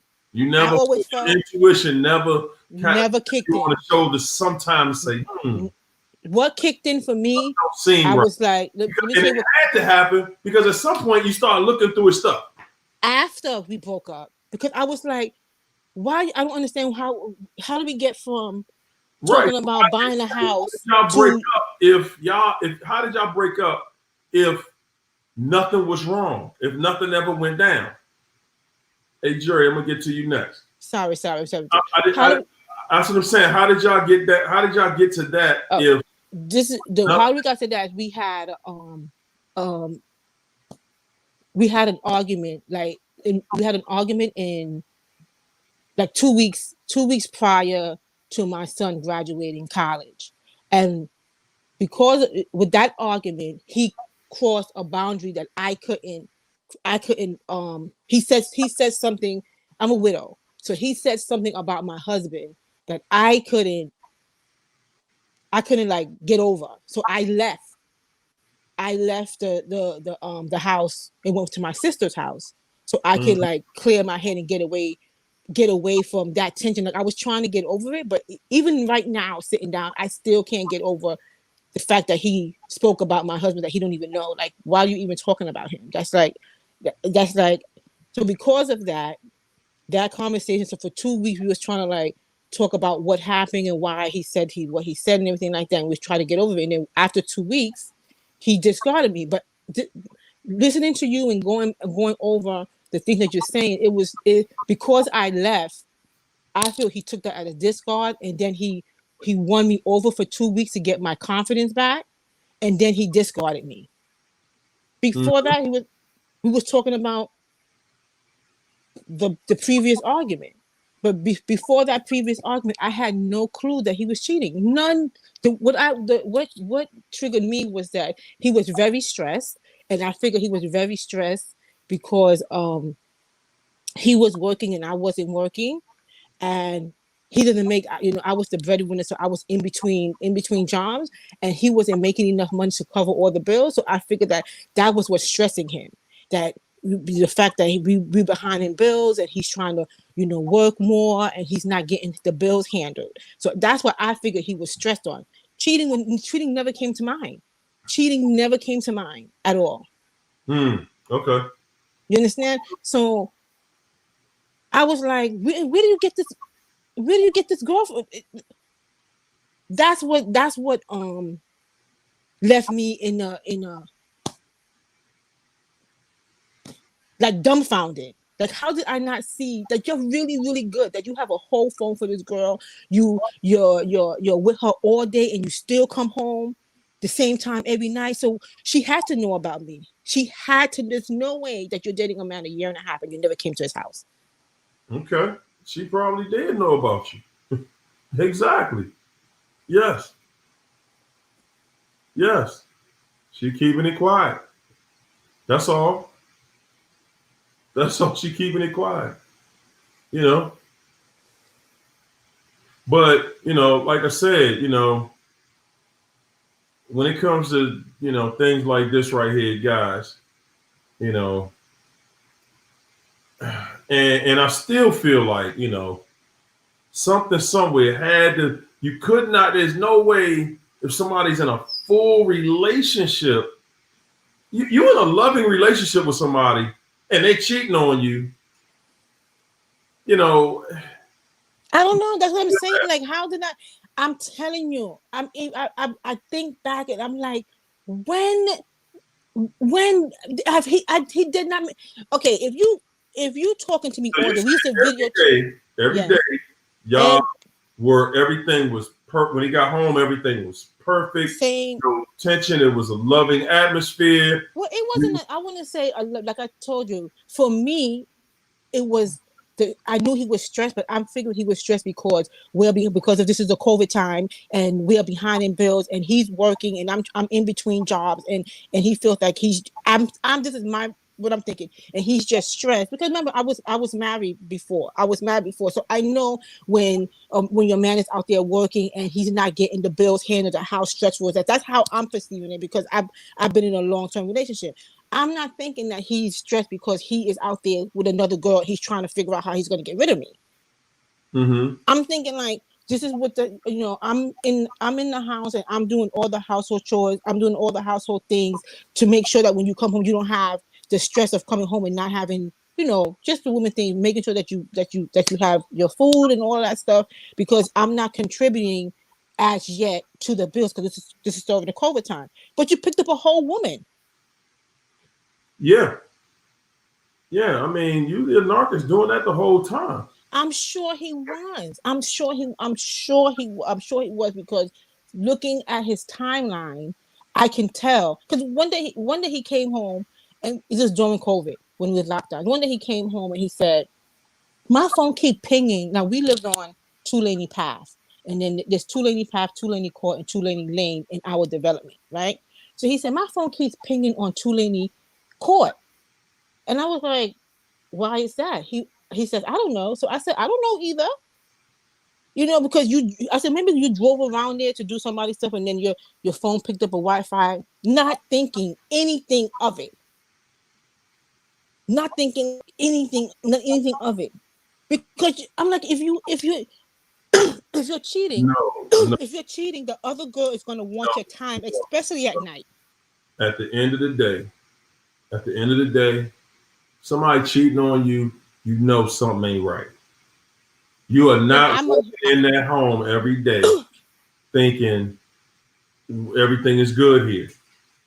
No, I'm sorry. Your spirit just ain't gonna let you do that. Your spirit is not gonna let you do that and just let you walk into the abyss every day and believe my relationship is secure and solid here, and I don't see any problems anywhere. I can't explain it. The only thing I can say on my behalf, sorry people, is because I was in a long-term marriage. I was in a marriage for 30 years. And in my marriage was a very faithful marriage. So I have this, I had this believed at the time that yes. The person you dealing with was like you. But if you were in a happy marriage, right? Yes. Was your relationship with this other guy the same as your marriage? Of course not. Of course not. This was only a 4-year relationship. If you're looking at one, you just sitting there comparing this person, and you're trying to look at them the same way, but you just admitted it was not the same atmosphere. No, it's not the same situation. Okay, it's not the same situation and it's not the same person. So even though they are different people, I'm still in my heart, I'm still giving him the benefit that he's not like, if you're cheating, you're gonna have signs. And maybe I'm off because I've been maybe I'm off because I lived in a bubble. And I had this photopia where I lived in this bubble that I'm just assuming that everything is that way on the outside. If that makes sense. No. You cannot, I'm sorry, you cannot sit here and tell me that your intuition, you live with somebody. Yes, and I told you what my intuition. Go ahead. You're saying that you had no clue. You had no idea. And how long were y'all together? 4 years. 4 years. Okay, let me preface this. Let me preface this. My first 3 years, can I because I have to say this so you can have preference. My first 3 years I lived out the country. So I would come back and forth like 4 times a year. Count them then. Then we're not gonna count those. Okay. You lived with him for 1 year then. 1 year. All right. We'll start right there. Yes. You lived with him for 1 year. Yes. Yeah. You lived with this guy for 1 year. Y'all in a house every day together. Yes. Did y'all sleep in the same bed? Yes. Okay. So you're telling me that somebody you sleeping in the same bed with every single day, y'all get home. Was there this harmonious relationship that y'all had for this year? Was it peace, love, harmony? On the most part, I felt that it was decent. On the most part, I felt the tension decent, meaning that there was no like, as you say, like him. Yes, he would try. I would say yes, he would try to I would say pick an argument, but I would shut it down because I'm like, that's not an argument. That to Okay. if you come, if you come to me aggressive, pick an argument with you, right? What was you thinking? Why would he just come pick a random argument with you? I don't know. I was like, okay, what's the issue? And he would say, well, so and so. Well, that's not an argument. That's a discussion. Okay. I said, so if you discuss it after you said that, and then he would calm down. So, but did you get to the bottom of it though? What was he starting this argument for in the first place? To me, I was just like, I was just like, that got to be his personality. Because remember, this is our first year together. So now I'm really like trying to. Your first year was supposed to be a honeymoon phase. Be a honeymoon phase. The first, I don't know. Maybe Right. So that's my point. That's my point. My point is, if you're sharing a dwelling with somebody, y'all sleep in the same bed. Yes. Y'all sleeping in the same bed every day. And you're telling me that this guy got a whole nother relationship and you don't feel none of that energy. None of that energy. None of that energy. Because I'm telling you, when he comes home, listen to me. I know and I'm and for myself, I'm like, where did I miss it? Where did I miss it? Because he comes home. You didn't miss it. There's something in here you're not telling us. I'm telling you the reason why I'm telling you is because I'm trying to figure out where did I miss it. Hold it, because you're telling us something that does not make sense, and life doesn't work like that. You can't find one person that can just come and say, I was with this person, we lived together, we shared the same bed every day for a whole year. And I never once even suspected. And the reason that you don't suspect somebody if they're doing something like that is because it's so incredible. The relationship is so incredible, you have no reason to think that this person is cheating. That's what I'm telling you. Well, it was sometimes back and forth. I am telling you, the God honest truth. If I suspected that he was cheating, I would have said something a long time ago. I did not expect that he was cheating. I thought that his stress level was because of the bills. Okay. That's what I thought. That's what I thought. So that you can think that he's stressed about the bills, but I'm sorry, you cannot just be in a relationship with somebody else. You can't be in a relationship, a whole relationship, because see, I don't care who the narcissist is, they have to spend time with that person. He spent time with her during the day. You just said you did not see 1 minute that he spent with her. I said he would pick her up because he did roadside. He would pick her up in the morning, and she would be with him. She would drive around with him all day. And how I knew is because every time they would stop someplace in his timeline, you would see all the stops they made during the day. And when he dropped it, listen to you during the times when he was with her. Say one more time. I didn't hear you. Did he talk to you when they're on the road? He's on the road with her. Mm-hmm. Did he talk to you? Yes. While she's in the truck with him. I'm assuming that she was in the truck with him. I'm assuming that she was in the truck with him. And that's how I'm assuming that. Because when I look at his timeline and the tablet, they're coinciding together. That means that they're together. And then he drops her home, and he drops her home around 7 o'clock. Then she's in her house, and then he comes home. You can see it all on your timeline. You can see it all on your timeline. Exactly where you've been, where you stopped at, how long you stopped. It tells you everything. Okay. So he's with her all day, and then he comes home to you, and it's the same loving atmosphere. Same. Every day. Every day. Okay. I know you Okay, don't believe say me. so.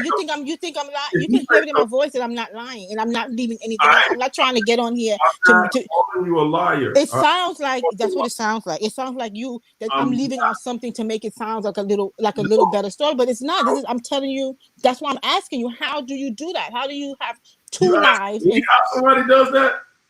No. I'm telling you that I ain't even thinking about what he's doing. I'm saying that what you're saying right now is that you sat there and you dealt with this guy for 4 years, and not one time did your spirit tell you that this guy was cheating.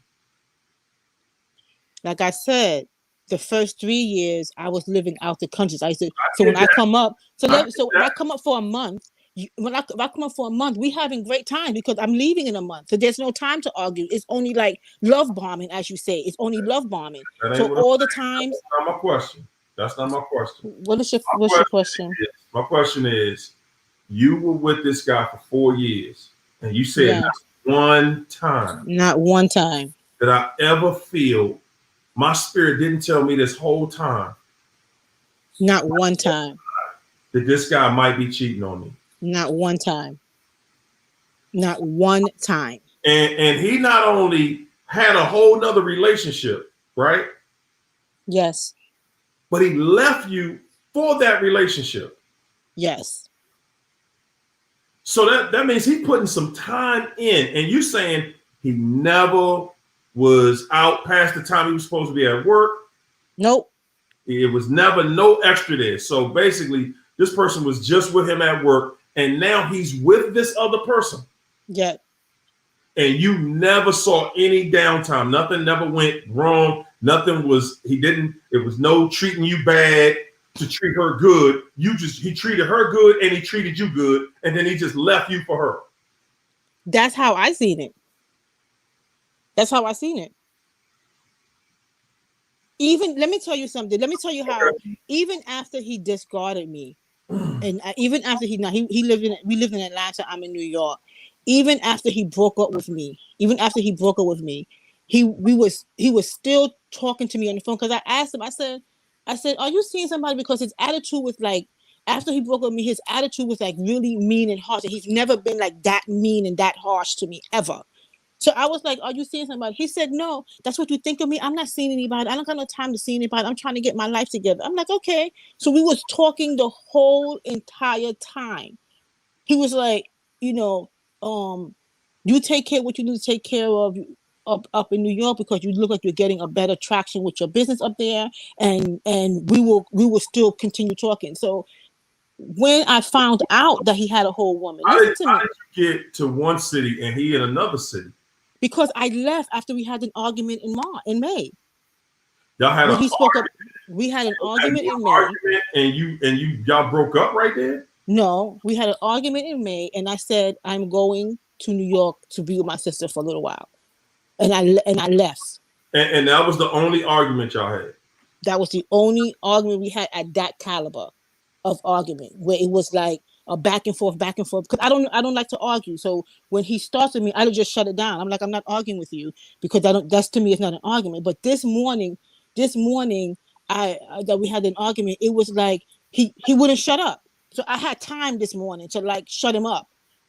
Right? I had time this morning to shut him up, and because I fell into that, we went back and forth, and then he came to the point where he mentioned my husband, and when he mentioned my husband, I just ended the conversation because I'm not arguing with you about my husband because you don't even know him. So for you to even mention him, I don't have nothing else to say to you. The conversation is done. The argument is over. And I left 3 days later. Okay. So you found out that he was cheating months after he was already gone. That situation was over with. You found out he was cheating after that. I found out that he had a whole relationship. I found out about the girl September 29th. How I found out about the girl? Let me tell you how. So before this, again, I'm gonna keep reiterating this. Yes. Because I'm just simply trying to make a point. Make a point. No matter what, you're saying until you saw some things about this other lady months later, that's when you knew about something. Tell me what after you saying after y'all had already broken up. Y'all were broken up, right? Yeah. How many months later was it before you found out about this other lady? September 26th. How many months was that? June, July, August, September. It's 4 months later. 3 months later. 3 months later. Broke July, August. Okay, so 3 months later, you just found out about this other woman, right? Yeah. Mm-hmm. Why were you thinking about him cheating 3 months after y'all had already broken up? Because we were still talking. We was in this great. Look into that 3 months later. We was still talking. We were still talking. We were still. We was and in this. Why did y'all break up? I don't know why we broke up. That's the thing. I don't know why we broke up. He broke up with me on the 26th. Okay, so we didn't. You don't know why y'all broke up? I have up to today. I'm thinking because I left Atlanta. And I went to say it again. Why did you leave? Well, because I told you. You just told us y'all were in a good relationship. And we had an argument. And you left Atlanta to go to New York. Why? Because I just told you because he was in an argument and he mentioned my husband. Y'all got in an argument and you went to New York. We got in an argument and he mentioned my husband in a negative way to try to he was going for the jugular. So he mentioned my husband in a negative way. Okay. All right. And so the argument that sent you to New York, you said at that point, I ain't dealing with this. This is too much. Yes. Okay. So then you moved. So how do you know he was cheating with this lady at that point then? If you moved away and it was 3 months later you found out about her, how do you know he was cheating with her? How do I know he was cheating with her? How do you know he was cheating with her while he was with you? If you didn't start looking for 3 months, right? I didn't start looking at.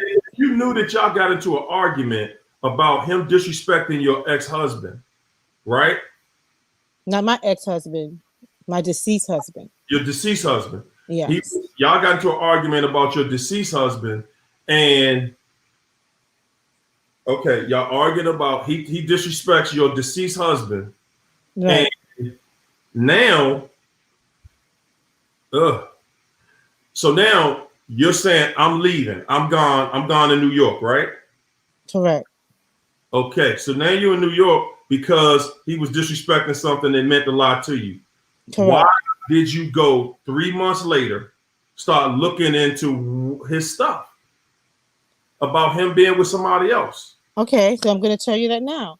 So my son, because it was three of us, it was all four of us living together. I have two grown sons. One of my oldest son was at Morehouse College, and that's why that's why we ended up in Atlanta, because it was me and my youngest son. My oldest son was going to Morehouse College, and him. I'll go through all that. Okay, so I'm telling you. So my youngest son. I'm telling you. So my at the time it was only me, my oldest son, and him living in the house because my youngest son is in the Army. So I came to New York. My oldest son came to New York also because he's getting his CDL license. He's going to a trucking school. So now he's in. Let me tell you. So my youngest son. Okay. Listen. This is gonna be quick. My youngest son.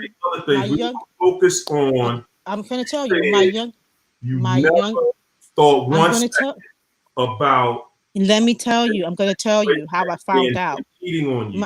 My youngest son had to go back to Atlanta to register his car because he was in DC in military. He had to come back to Atlanta to register his car. While he was in Atlanta, I said to him, "Go by the house and get my passport for me." When he went to get my passport and he opened the door because we still had the key, there the woman was in the house. That's how I found out he was with another person. Mm-hmm. Before that, we were still talking on the phone back and forth. We were still on the phone talking. 3 months, right? Say it again.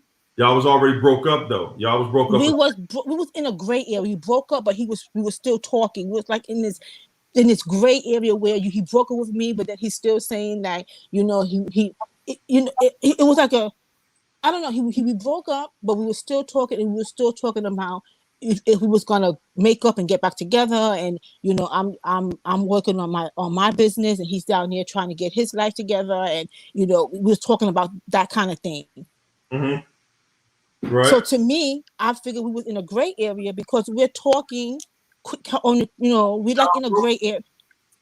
But Renee, this is the thing.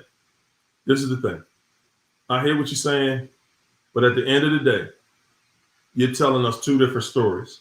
You're saying on one hand that everything was great. Okay?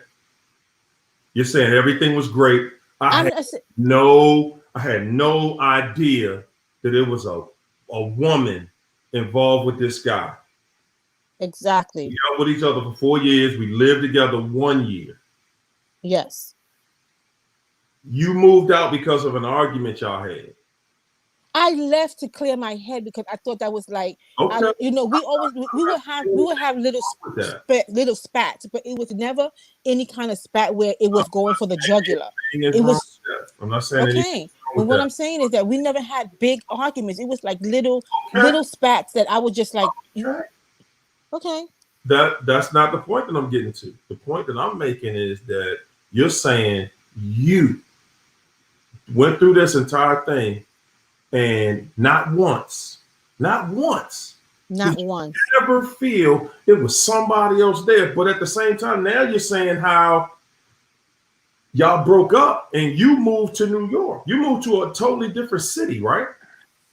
I left. You keep saying, you're saying that I moved out. I didn't move out because I didn't take anything with me. All I took was a carry-on, and I was just going to my sister for 2 weeks to clear my head. That is not, to me, I was not breaking up. But you said you were gone for 3 months though, right?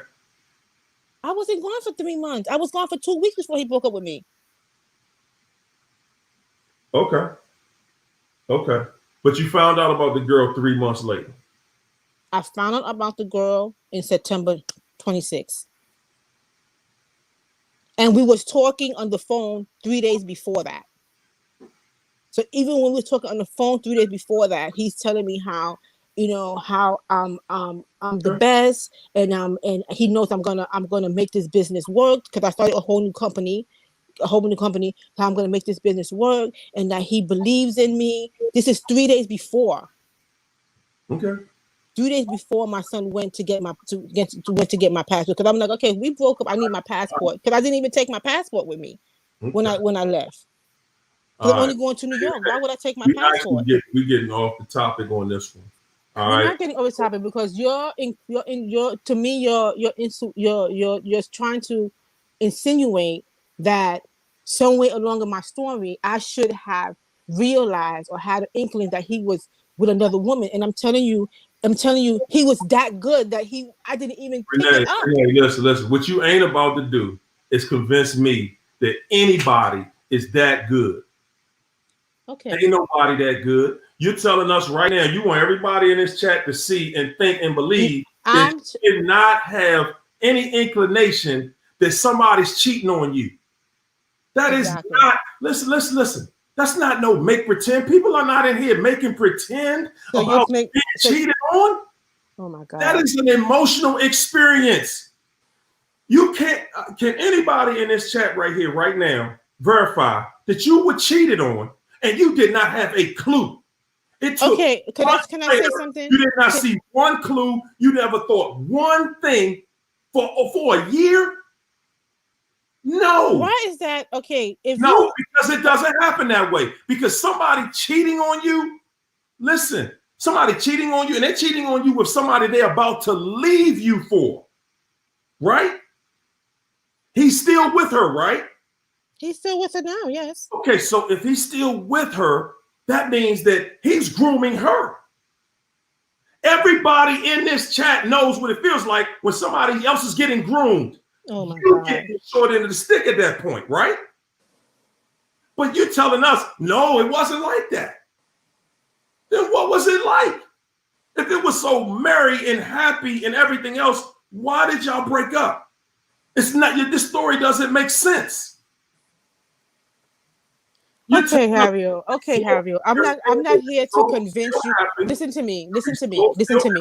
Because you right. Okay. The relationship still ended. Everything else falls into place. The relationship ended because he is with this woman over here, right? So if the relationship ended, you're saying that, but I never knew why. I never knew that this was going on. I never knew that this happened.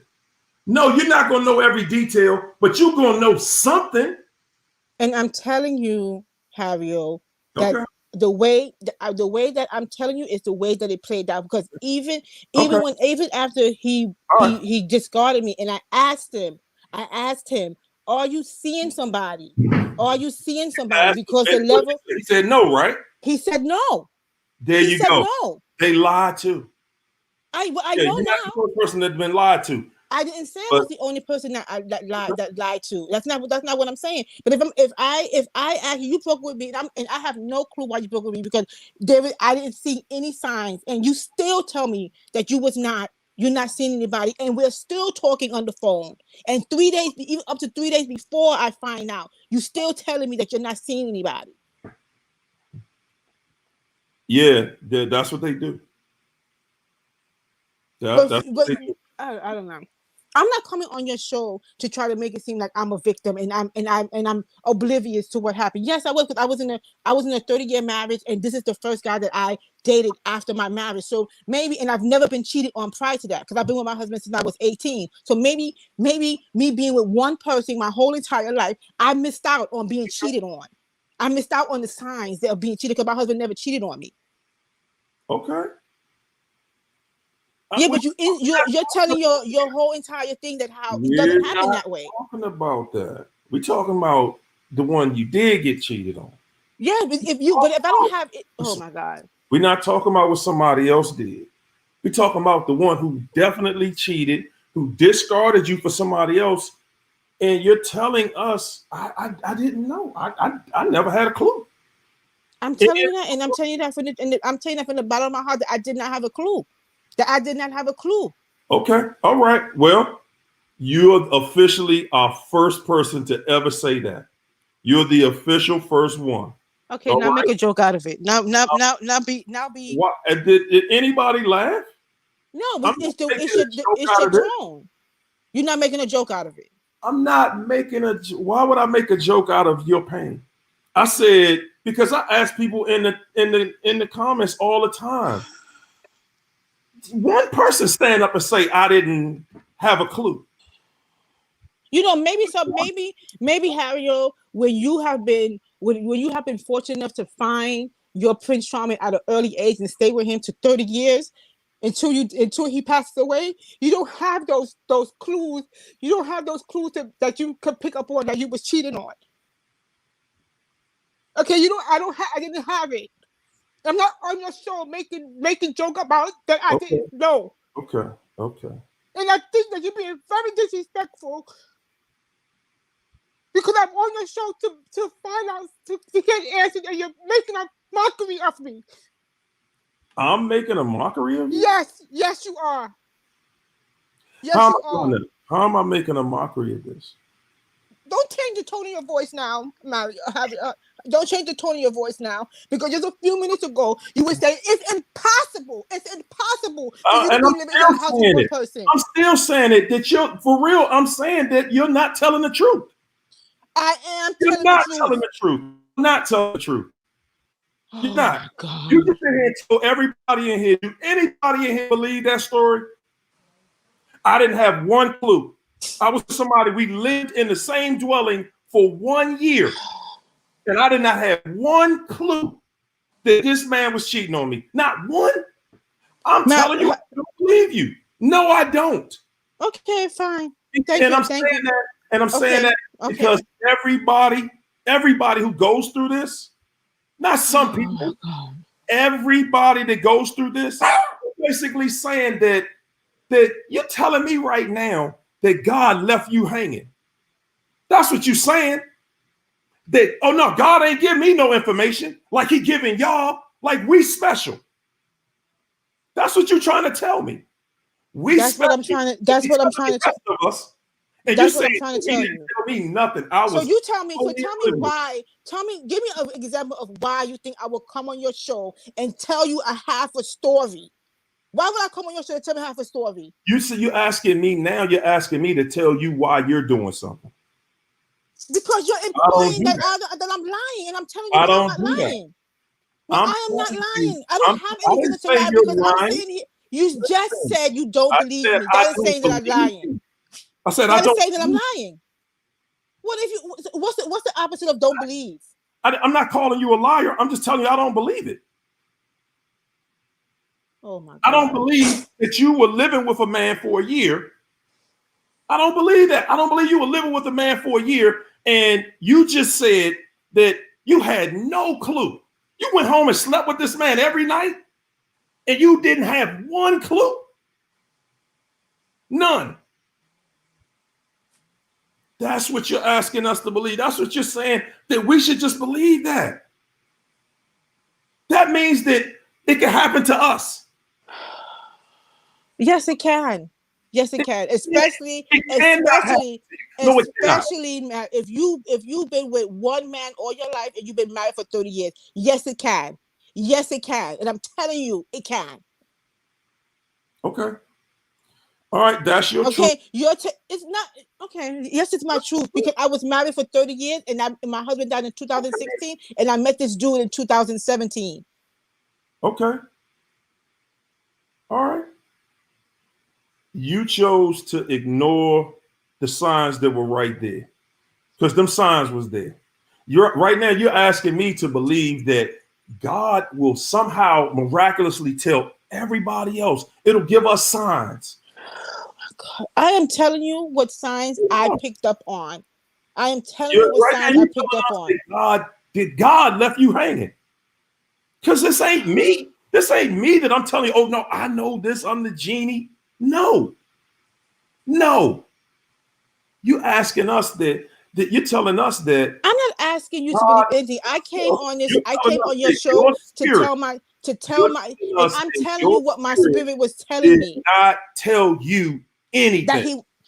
Your spirit left you hanging is what you're saying. I told you what my spirit was telling me. What? So you wasn't listening to me when I told you that. Tell me what your spirit was telling you.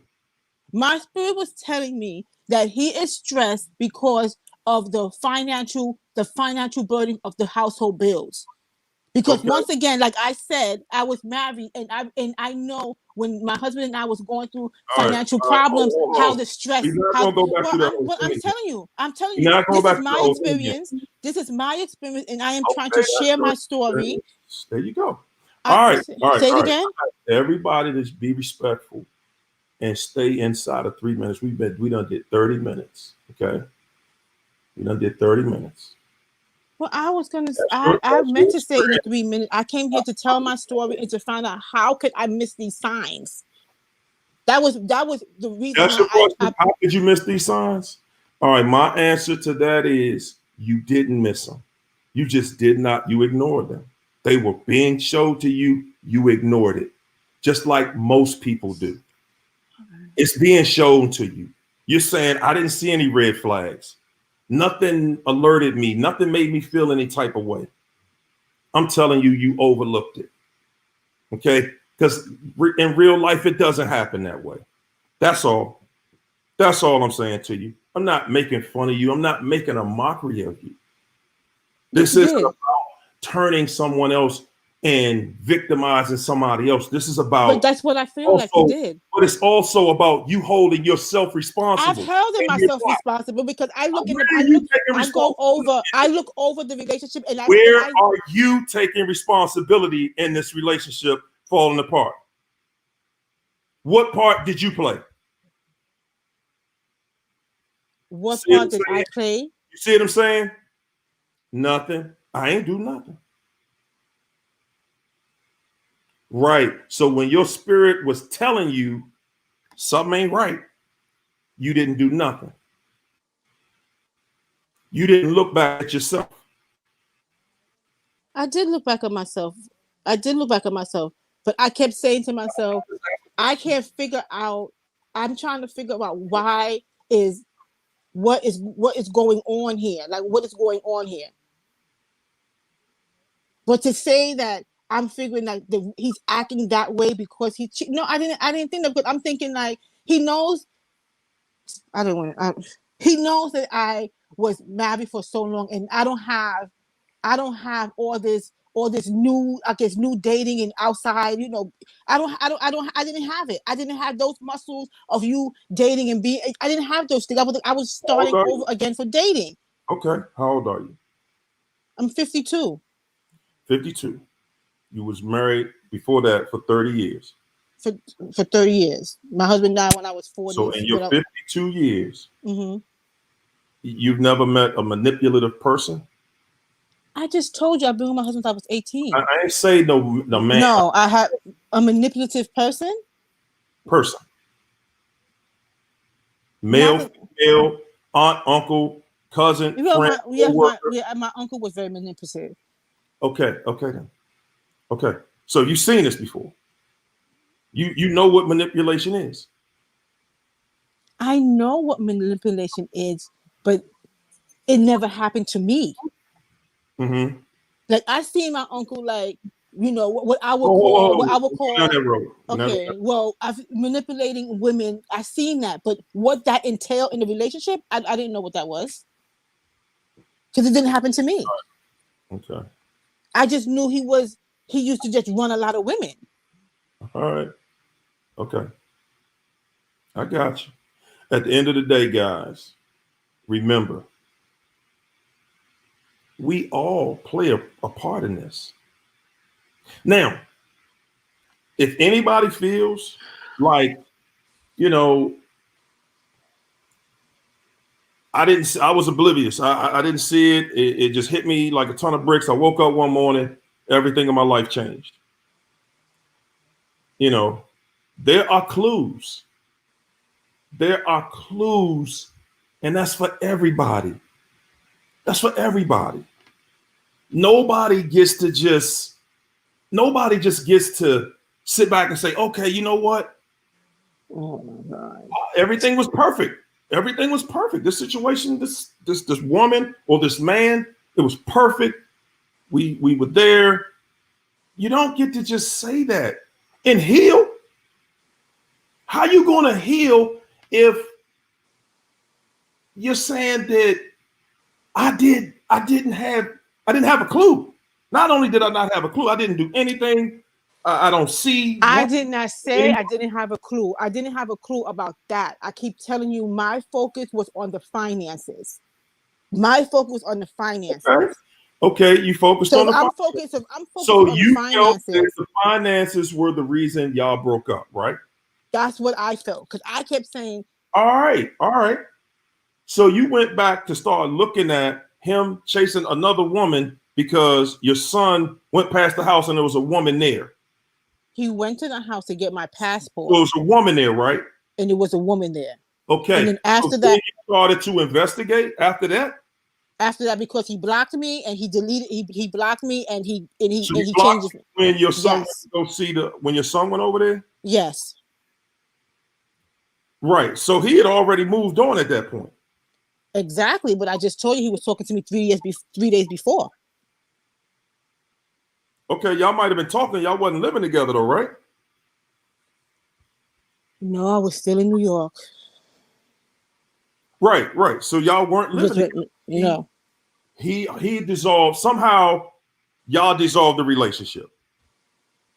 Somehow. Right? I would say the relationship got dissolved when I realized that he moved on with this whole other woman. Before then, we was like in this gray area. Because he's talking about he's talking about we in this gray area. So if you're in the gray area, and that's what a gray area means. That means that you're not in anything solid. Right. Exactly. So that means that if he went on to somebody else, he went on to somebody else. Exactly. Right. So basically,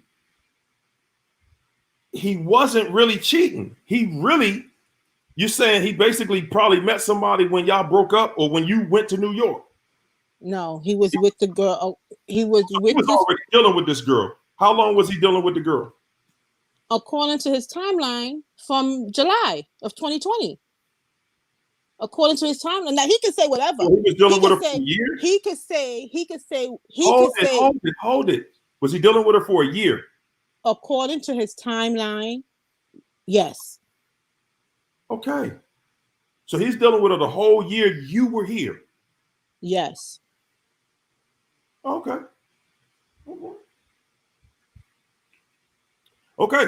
So, you know, I don't know how that could happen. I don't know how that could happen.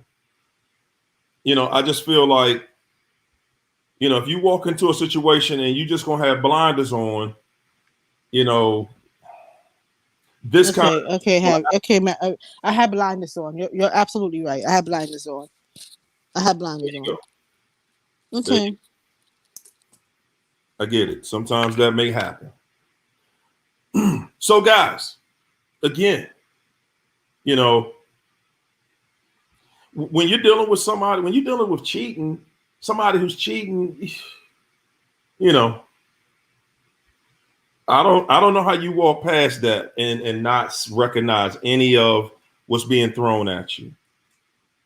I don't know how you do that, but If I knew, I wouldn't have came into your show. But I'm telling you, when he came into the house, he was the same person every single day. The same person. I trust you. I'm not saying that he's not. I'm not saying he's not. I'm saying to you, the issue that I have with the whole story is that you're telling me that, you know, this person got a whole woman he with every day and you don't recognize nothing. This man is sitting with a woman all day long.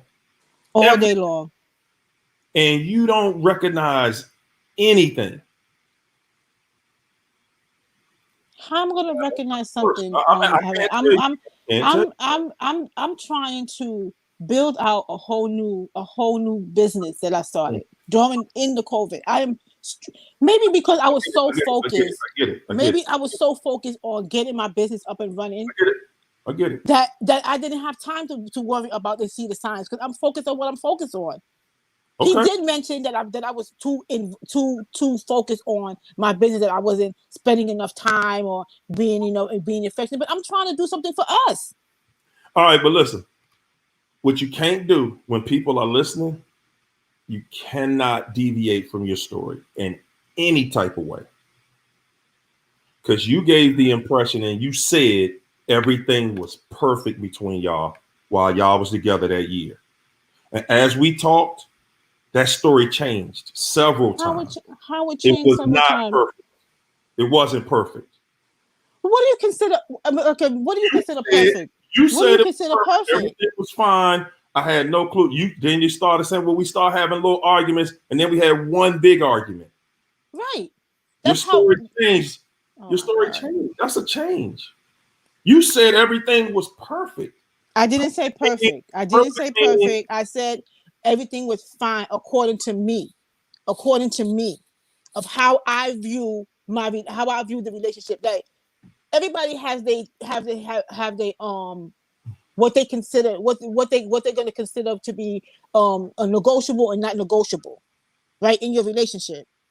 Right? Nah. Okay. No, we can't do it like that because then you're gonna be jumping the fence. I'm not jumping the fence. You gotta have a standard. If you're gonna say so my standard, you're gonna say that the relationship was good, and that's what you said, because this is recorded. Well, we got. This is recorded. I know it's recorded. I know it's recorded. So you said everything was fine, and if everything is fine, then your story don't change. My story is not changing. You said everything was fine, and one day he was just with another woman, and you never had a clue about anything. That is the picture that you drew. Everything was fine.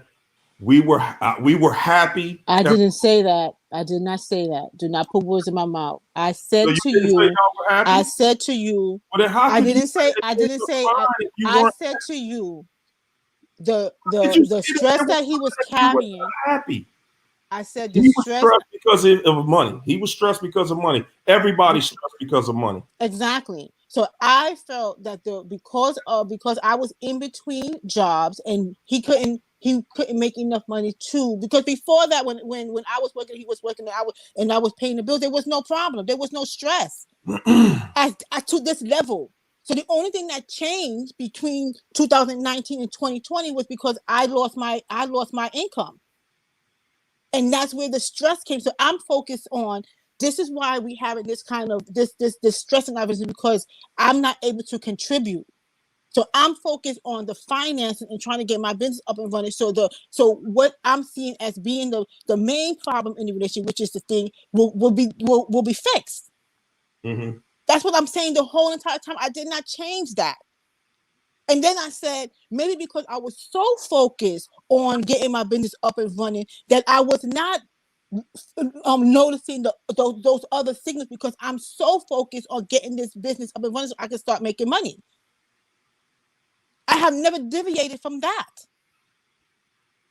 So when he comes in and he's trying to like pick an argument, I'm thinking he's trying to pick an argument because of the stress level, and I'm like, I'm not arguing with you because so he's of that. stressed about money, and he come home and start an argument with you. Everybody deals with stress differently. I think everybody deals with stress differently, but I just shut it down. I'm not arguing with you about some bullshit that don't make any sense. Exactly. That's the point I'm trying to make. That's the point I'm trying to make. That's the exact point I'm trying to make right there. Guys, listen. I don't know what happened. I guess she hung up. I'm saying, you're saying you were happy. You're saying everything was, or you didn't say I was happy. Everything was fine. Woo. Yeah, man. It happens. But you say, Hawkins, say, why you mad? Why be mad? That doesn't make sense. That doesn't make sense. And we can't make it make sense. Guys, I'm sorry. It is what it is. If you're with somebody, you're saying this person is cheating on me. Maybe I should have asked if she was in love with the guy or thought she was in love with the guy. You live with somebody, you sleep with somebody every day, and you don't notice they walked in. Nah, I ain't putting that in my mind. I ain't about to fall for that one. No. Nah, I ain't doing that. Y'all terrible. Y'all terrible. Guys, y'all ain't right. THN. TNH. Says empath. That's our gift, to feel and sense these things. Wow. We are intuitive. Yes, we are. Yes, we are, guys. We are intuitive. And that's what I'm getting at. That's what this is all about. And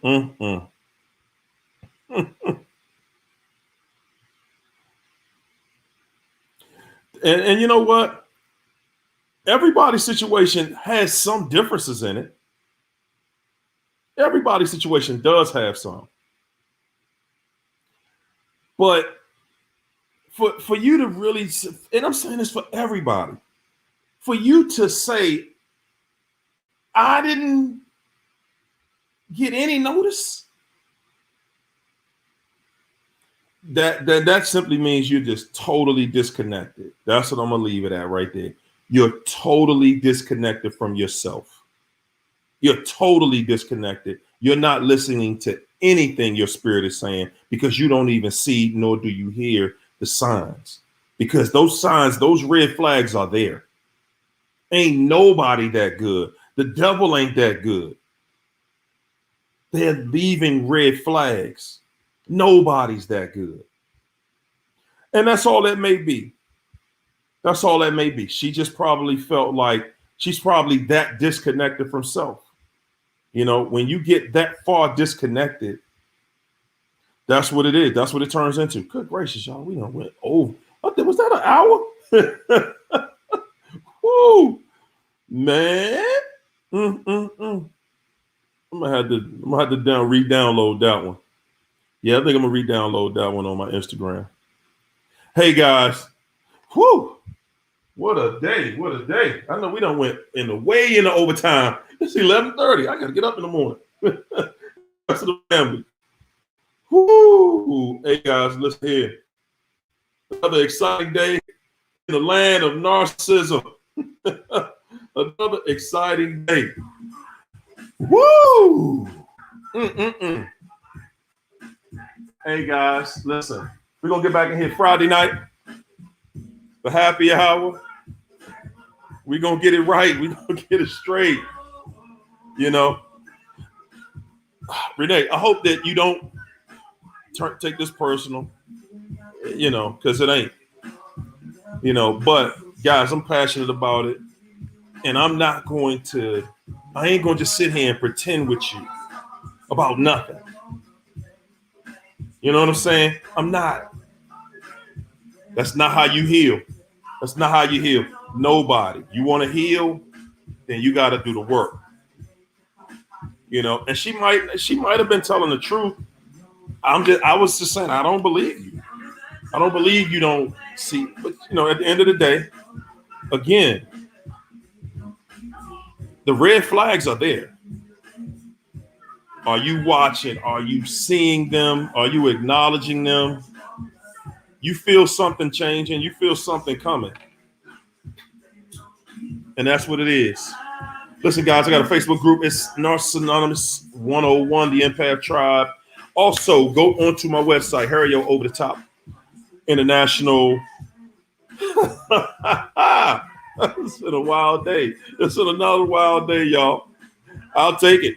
I'm going to see y'all Friday. We're going to get it in. We're going to have some fun. We're going to do what it does. All right? See y'all. Peace and soul train.